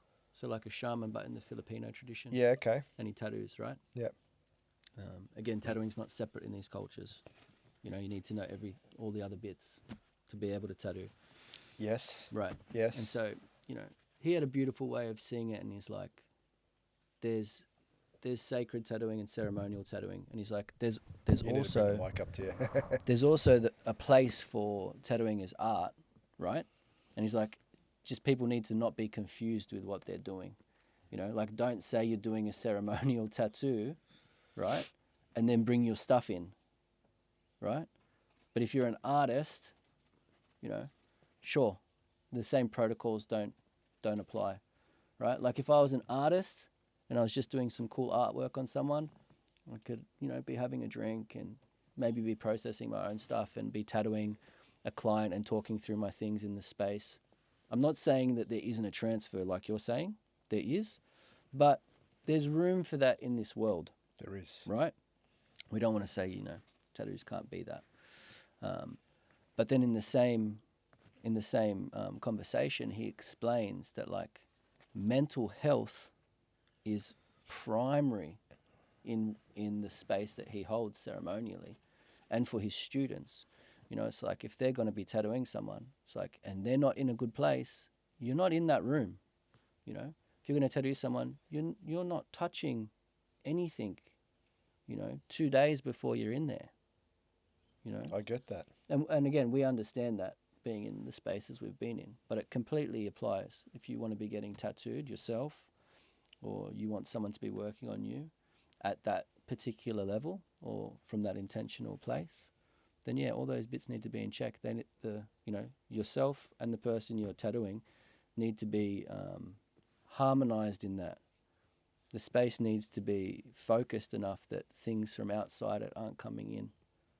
Personal things, environmental things. Yeah. So when you tattooed me, it was such a beautiful, and we did a ceremony as well. I don't know if you do that ceremony for everyone, but we had a good time, and there was definitely cemented. But when I went to Serbia, it took me a while to find this guy. So I don't just go willy-nilly to anyone. Yeah. I'll do my research first. And I'm glad I found him because another guy that I was working with had something similar. He tells me he's in Serbia. This is his name. He's phenomenal. And then he's very renowned for doing a lot of Orthodox iconography and just that type of style. Yeah. So I was like, cool. I booked in with him. It was easy. When I saw him, I didn't feel him in my space either. He just it was in his zone, just did his thing, easy going, and just did beautiful work. And that's why I think it's very important for people to, when don't go those willy-nilly, I got it because I was drunk, I had no idea what's going on. I don't appreciate that. Yeah. Maybe other tattoo people would, because then they get to, like, I can cover it up for you, come and see me. It's a business. But I hold it in the sense of if you're going to put it on your skin, there's got to be is an action of ceremony, it's an action of meaning. Yeah, but like I was saying, that if that's from a stage prior to their disruption, Yep. like we're talking about, I the get thing ya. that brings some awareness to their journey. Yep. Which is going to happen. It's like everyone's going to go through a stage that's like trying to break away. Like the rebellious archetype comes through in tattooing by far more common than anything else, Yes, I get especially that. our generation, Yes. right? So it's like once you get through that and you start to move into like a more healthy adult psychology, and you're trying to sort of reflect on and maybe heal some things that might have played out in that rebellious stage. Those tattoos that were done unintentionally when you're drunk, Or didn't mean anything. they become the breadcrumbs, like I said. Or like what's the Greek myth where he follows the thread out of the maze? Yep. He goes in to slay the Minotaur. Yep. And then he follows the thread back out. Yeah.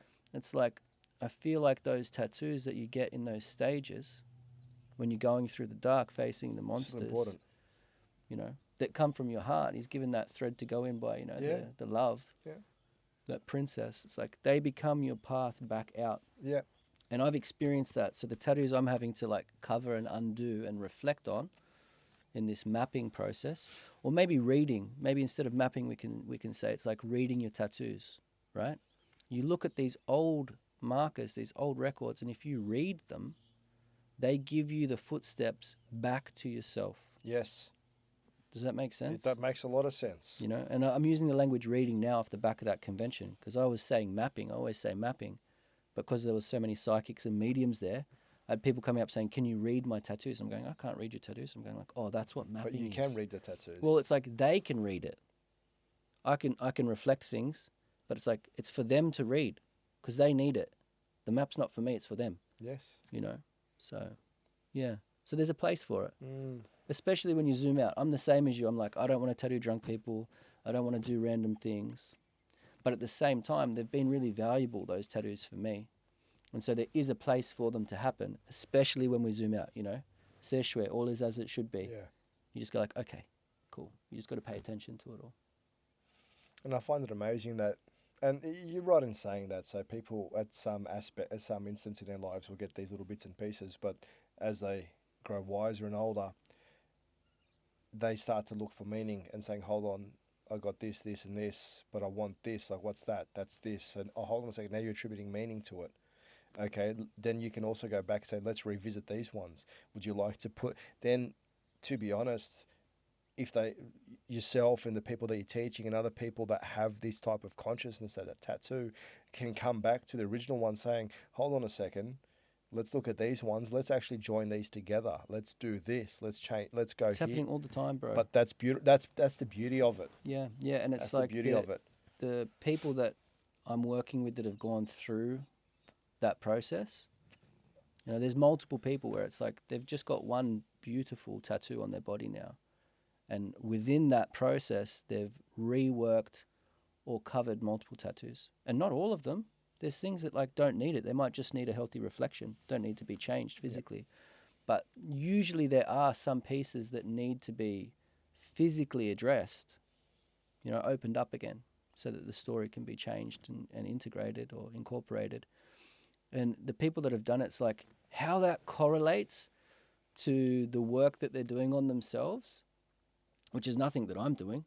They're self-responsible. They're in their own process of trying to understand themselves and heal themselves and just work their life out, make sense of things.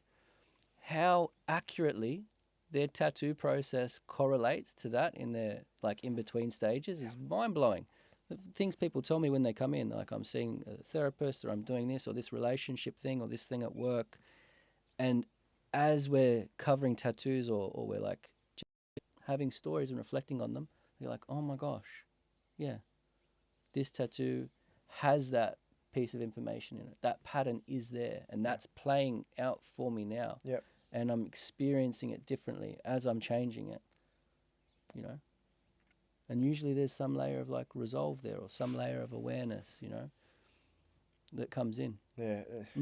So we'll go back to when I was saying the meaningless, like, to be honest, like there's nothing really meaningless.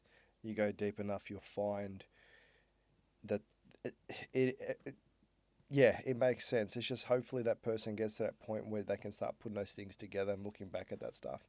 But then in saying that, like, I'm going to call you a conscious tattooer. So Okay. I'm going to call you a conscious tattooer. You're conscious, not just a tattooer, you're a conscious man. But are there other people out there that are like you? Yes. And so what are you doing with yourself now? You're teaching other people. Are you giving away, not giving away, but are you showing and helping people to learn about tattooing through your lens? 100%. Yeah. Yeah. So I mean, like we've spoken about wind, but there's lots of other people, other tattooers and stuff that tattooing is one of those things where if you just spend time with other people that have a particular view or way of doing it and develop a relationship, there's like a transfer that takes place. Yeah. At the same time, it's like I've also for a long time been getting very direct mentoring from different people, Okay. which has been extremely useful, probably since 2018 as well. Okay. You know, got one mentor in the States. And then since 2020, I've been running online workshops, like coursework. Yep. Developed some sort of language and framework and tools and methods off the back of what I've been doing with people. That's kind of, again, transferable. It's something I can go like, hey, this is what's been working for me. And I've mainly been sharing it and developing it for people for their own tattoo process, not for artists. It's useful for artists, but when an artist comes to me, I'm usually just getting them to reflect on their own tattoos as their first point of understanding what it is that they're doing. What have you done to yourself, actually? What's the process for you?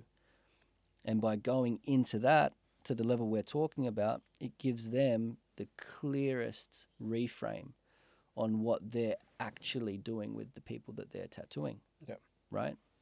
And so that's been the main process, developing these things and sharing them with people to unpack their own tattoos. So I end up tattooing a lot of these people, but some people are overseas that I'm doing it with, so I don't tattoo them.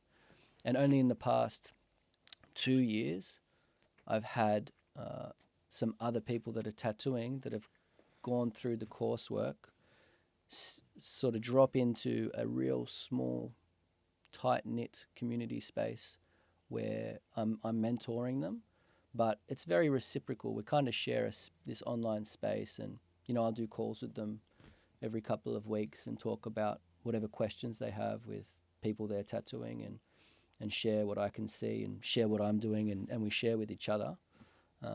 So that's been really beautiful and super valuable for all of us. So I want to continue sort of nurturing and growing that. Bringing other artists in that are on the same page or looking for the same thing. But for people to understand their own tattoos, beyond like having to get tattooed by myself, that's what I've been focusing on as well. Yeah, okay. So we've got a couple of pieces that me and Jarish have put together. She's really good online and doing the digital stuff. Yeah, she is. Yep. Yeah. So last year we did a survey where I think we had about 70 people answer this really thorough survey that Taylor put together. And then she analysed all of it. She's like, uni level, academic level research and analyst of information. So she went through that. She also went through the Reddit Tattoo Advice Forum. I don't know if you've ever seen it. It's a gold mine. Top 50 posts. Yep. Combed through people's responses. Yep. So quantitative and qualitative. And we pulled out all of these stats and we've put together a tattoo regret reset. Yep. Which is like a 52-page PDF. That's cool, man. Goes through the 5 main reasons that people regret something. Yep. We give our angle on like how that might actually play out for people, what they can do as a result.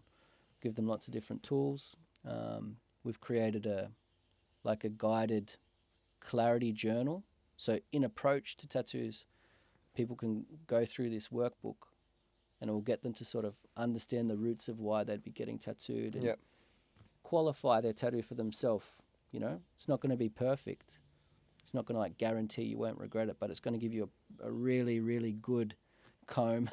It's going to scrape your eye and see whether it's something that's going to stand the test of time or not. What else have we got? We've also got a workbook on regret, so people can work through tattoos that don't feel good. Yep.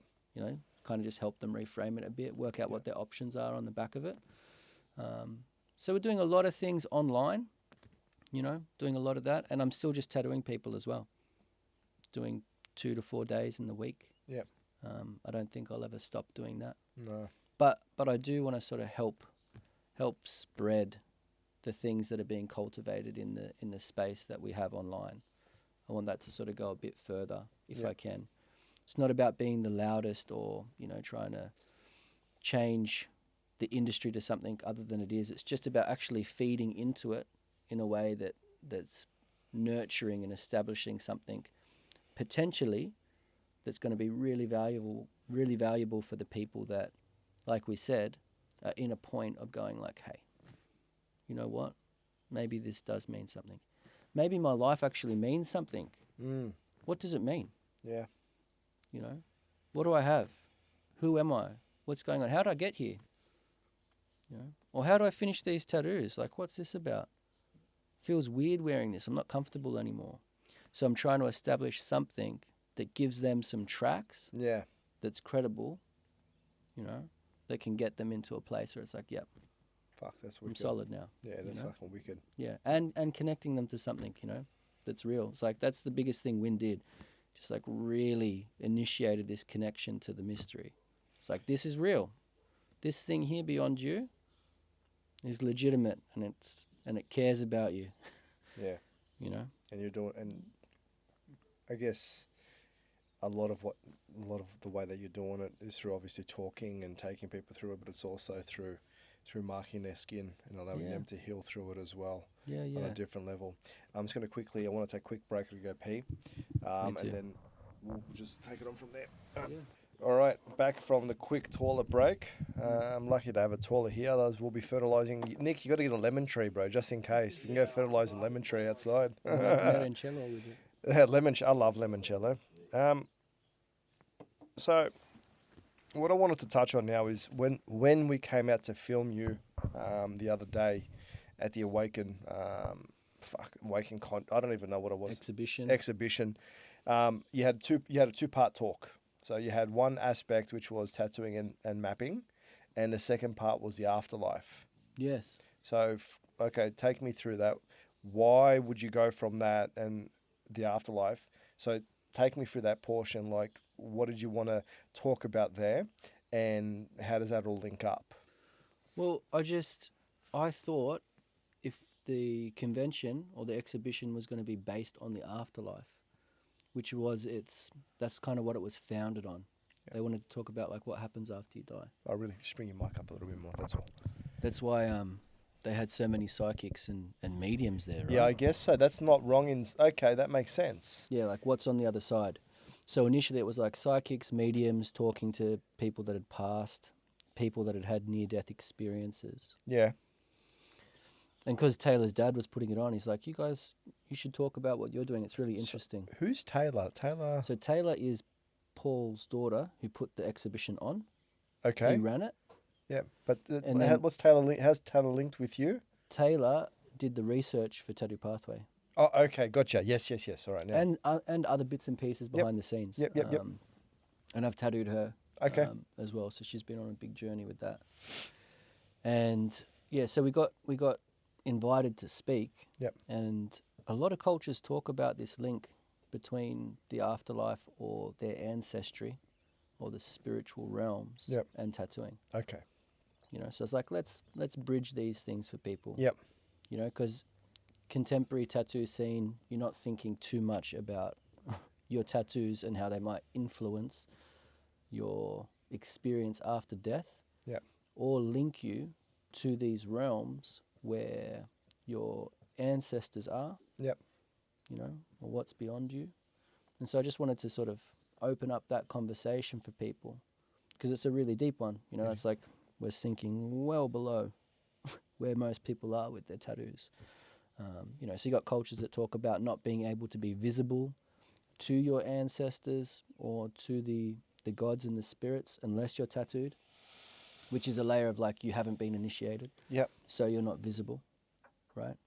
Even, you know, Wynn said this to me, and it's a strange one to reflect on because he just dropped little comments. He said to me at one point, he's like, oh, you know, I need to get before I die so that I can get to, and he mentioned some place I need to get an owl and a coyote tattooed on my hands, Mm.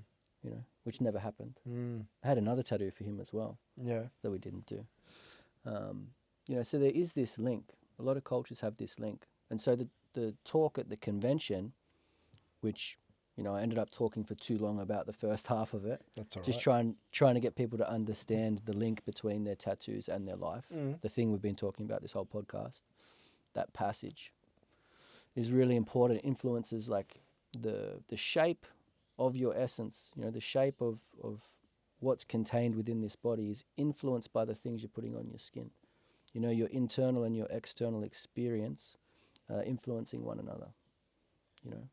So everything that you write or you record or inscribe on your skin is having some influence that permeates and influences you at a deeper level, you know. And then that deeper level is the thing that moves over that threshold at death.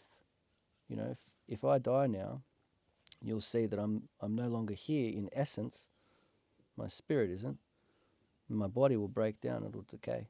Mm. The vessel will disappear, right?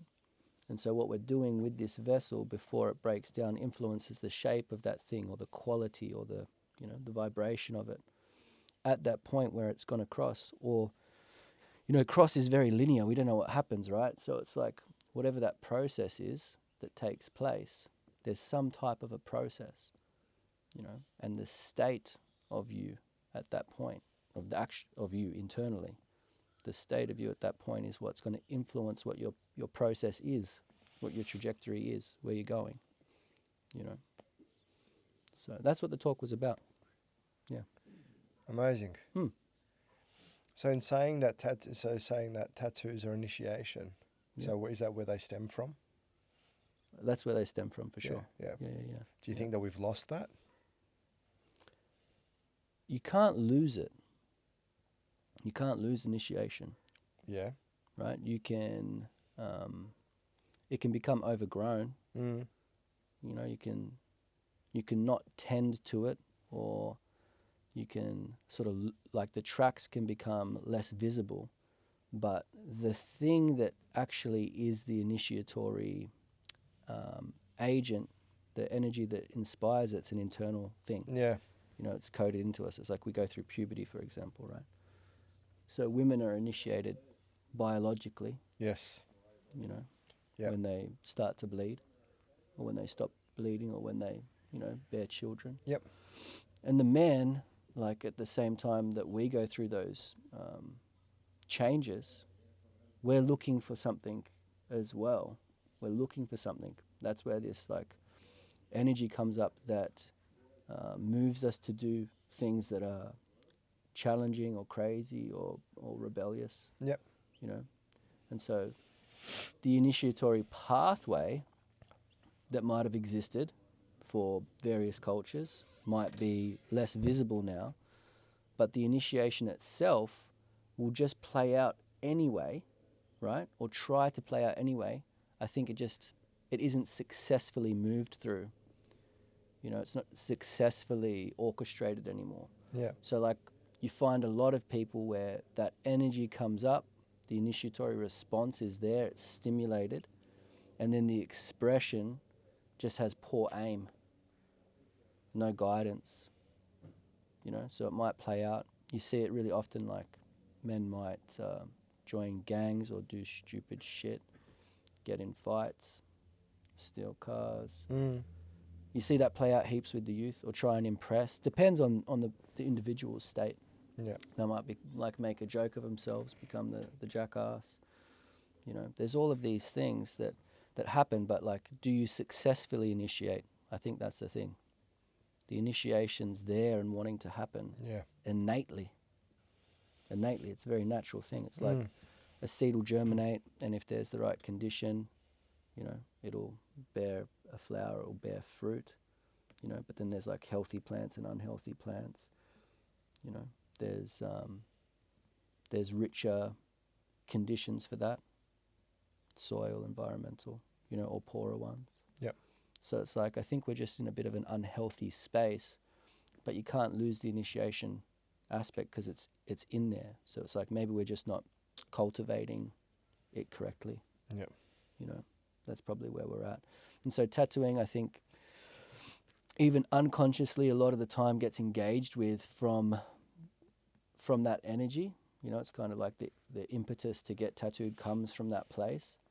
But then the program people have around what tattoos are, the thing that they've inherited, the contemporary tattoo culture, doesn't fully understand and grasp the potential of what the tattoo could offer someone, you know, in terms of acknowledging the stage for them beyond just themselves, giving them some really accurate direction on the back of it, adding layers of responsibility and contractual layers that might actually prop the person up.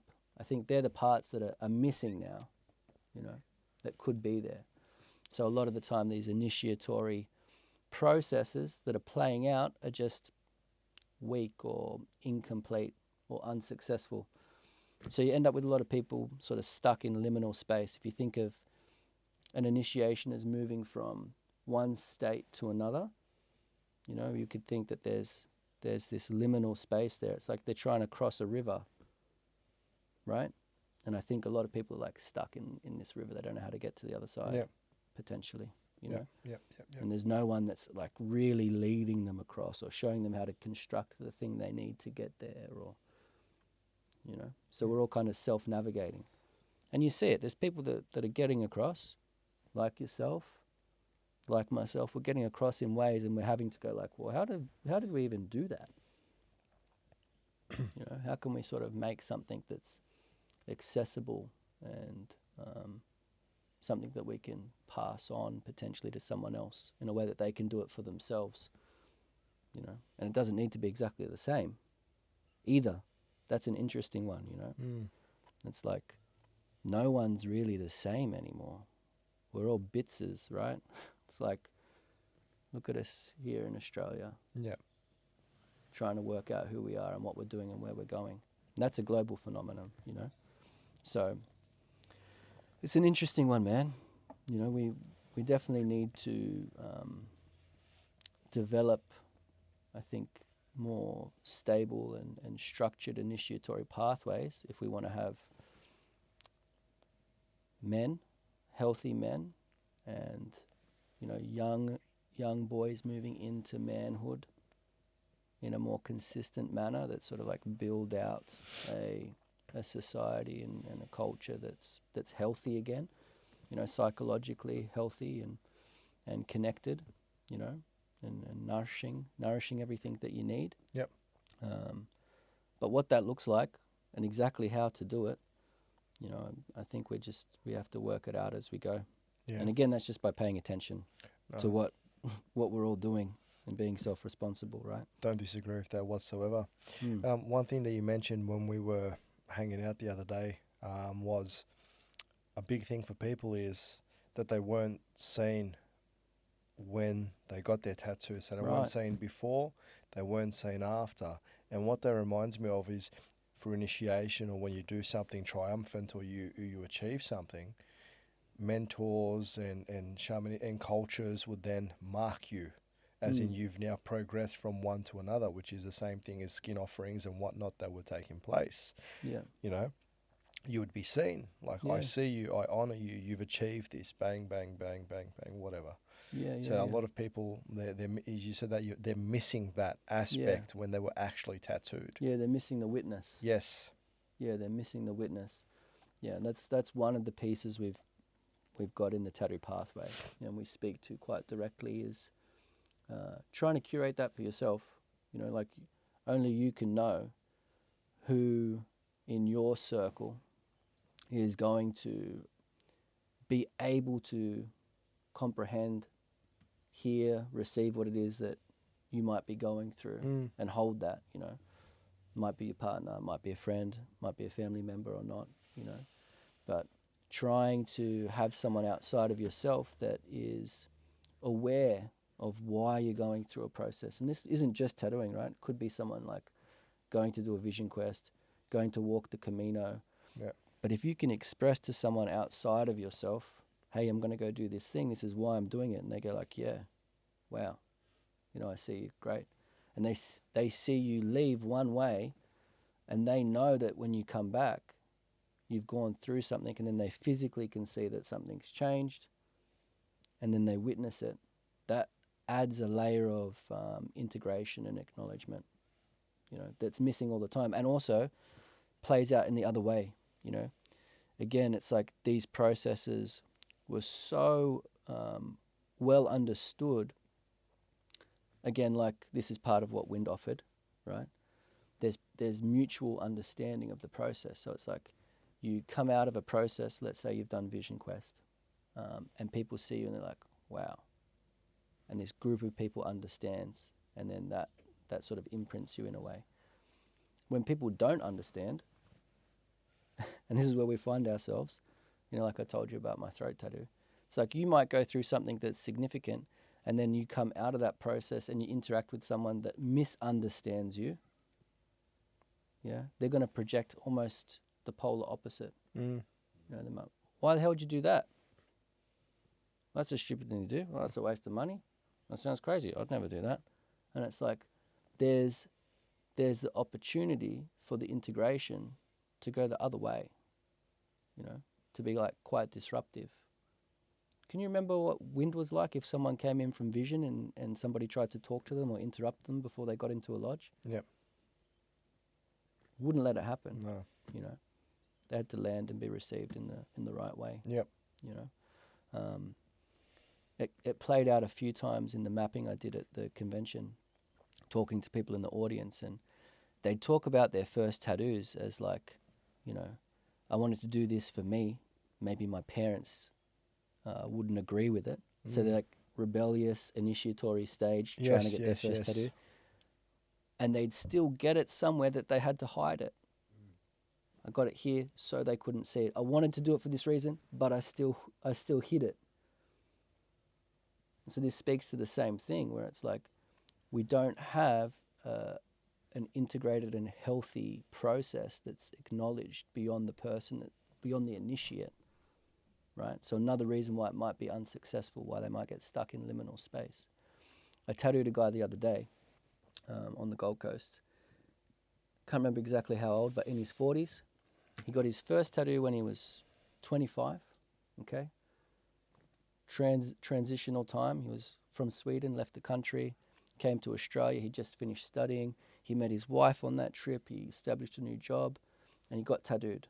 Okay, and he's like, this tattoo is going to be because all this stuff's changing. He got like an old school tribal design, and he went into just a normal tattoo shop, and that was fine. But I was mapping it with him because he's like, the tattoo needs to change. He's about to leave the country. He's still with that wife. He's got kids. Everything's good. There was nothing bad in the tattoo that he could see from from his surface level, right? And I was mapping it with him, and I'm like, just feel the tattoo. Just feel it for me, close your eyes. Tried playing some music. I could see him thinking there. Like, this is through the Zoom screen. I was like, what does it feel like? He goes, it does feel a little tight. I can feel some tightness in the tattoo. I'm like, okay, just focus on the tightness then. He's like, oh, okay. 5 minutes later, he's like, I remember that the tattoo was actually a bit longer. Came to here, and I got the tattoo artist to just bring it up to here so it would fit under my shirt, so it wouldn't get seen at the new job at work. I was like, what was the tattoo about again? He's like, oh, like who I am and like a bit tribal to connect to my ancestry and to mark this time. And I was like, and you just had to tuck it in under your arm then? He's like, yeah. So you've just had it tucked up under your arm. Who you are, you've had to have hidden for the past 20 years? He's like, yeah. And I was like, what's the stage now? I just want to like really step into and acknowledge who I am even more. I'm like, okay, cool. Bring the tattoo down. Yeah. Change it. Bring it down from the sleeve a bit longer. Ended up coming down a bit over his elbow and locked that in. It was just like, oh yeah, there it is. So there's nothing wrong with it at that stage, but it just shows that there is this layer that's still present where, again, we're having to sort of self-navigate a world that doesn't even really understand itself yet, Yeah. Yeah. Amazing. Any advice for people that are struggling with their tattoo or want to go through changes or do something? If someone came to you now, or speaking just broadly to whoever listens to this, if they're unsure about, what they've had done, if they want to transform it, or if they want to go for their first, just bits of words of wisdom, other than the last fucking 2 hours we've been talking. Other than the last 2 hours, I'd say just pay really close attention to it. So it's if there's something there, like we've mentioned, that's good, it's valuable. It's if there's something that feels uncomfortable or not right, or even if it feels right, whatever it is with your tattoos, you just pay some attention to them. Tattoos are there for you to remember things, to record things, and so that they can give you a helping hand moving forward, right? They're there to sort of help you navigate your movement. So just actually pay some attention to them. There's a phenomena where you get tattooed. I'm guilty of this, nearly everyone is. You get tattooed and you forget you have them. Yep. So it shows how out of place our relationship is with tattooing. It's something there to make you remember something and you forget you have it. So pay attention to it. Tune in with your tattoos. Sit there with your tattoos for a bit. Rub some oil into it. Sit there and look at it. And just think about it and tune into your tattoo. So giving your tattoos attention, actually bringing your awareness to a focal point, site specific, and seeing what's there is probably a good thing to do it. And if it's something that you're not happy with or doesn't feel good or whatever, it's that's great. What can you get out of that? And you don't need to come up with some quick decision around doing anything, but don't deny it. A lot of people get tattoos covered or removed because that feeling is uncomfortable. I made a mistake, I'm embarrassed, I'm ashamed, whatever. And they go two ways. It's they either go well, they mean nothing, it doesn't matter, just swallow the thing and cop it, which is almost disassociative, or a disavowal of something that wants your attention. Or they try and hide it, by covering it or getting it removed, but you can't remove the information. You can remove the physical depiction, but you can't remove the information that's stored there in the body, in the mind-body matrix. Yep. So really all they do is they just put it a layer deeper. They add another layer to it, but it's still there under the rug, Yep. Or they paint it with some invisible paint. Yep. But it's underneath that paint. It's still there. Yep. So you actually need to give it attention, so that it can be transmuted or broken down, unpacked, whatever you want to call it. So just paying attention to it's probably the first thing. Beautiful. And then, Tattoo Pathway has the tattoo set. There's that document, which is off the back of the research, which has heaps of guidance in it. And also there's an audio version of it. You can listen to me talk through the guide for 2 hours. And then there's all the bonus stuff. There's the workbook to go through it. So that's all online on a link? Yeah, we can put the link. Yeah, we'll put the link up on the description so people can get into that one there. That's there too. So where can people find you? I'm just in the most beautiful way. I'm going to wrap this up. Mark, where can people find you? Yeah, tattoopathway.com for all of the resources we're talking about. Me personally, it's themarkofnara.com or on Instagram. Yep. Email, messages. Yep. I get back to everyone. And if they want to do some work with you? Yeah, same thing. Just email, reach out. Because where are you working from? You still a nomad driving around the whole country? Or I'm in Brisbane. Yeah, okay. Brisbane, Gold Coast at the moment. Beautiful. Yeah, man. Lovely. No, it was one of the greatest pleasures to have you finally on the podcast. We've been trying multiple times and it never worked out, but finally it did this time. Yeah, I appreciate it, man. Thank you for coming all the way out to Penrith. I know it's a bit of a trek from where you guys part are of here. Australia. Yep. So, no, it is. It's not too bad. It's a bit fucking, there's quite a few tattoos around. I think a couple of people in the neck of the woods here might need that workbook, But it's one of the greatest pleasures and thank you and I appreciate it. And we'll be in contact again and do another. Yeah, if it wasn't your mum's birthday, happy birthday, you guys. Yeah. we could keep going. I But we'll think cut it. We'll I cut it. think maybe some things need to happen first, and then we'll have a part 2 afterwards, and we'll Sounds see good, how man. it goes. But yeah, thank you very much. Thank you, bro. And Appreciate pleasure. your And thank you very much. for appreciate your coming on. time and energy. Yeah, thank yeah, you. yeah, so good, man. All right, everyone. That was episode number 30 with the Mark of Nara with Mark Nara. And yeah, all right. Say hi to your mum for me. Bye bye. See you later.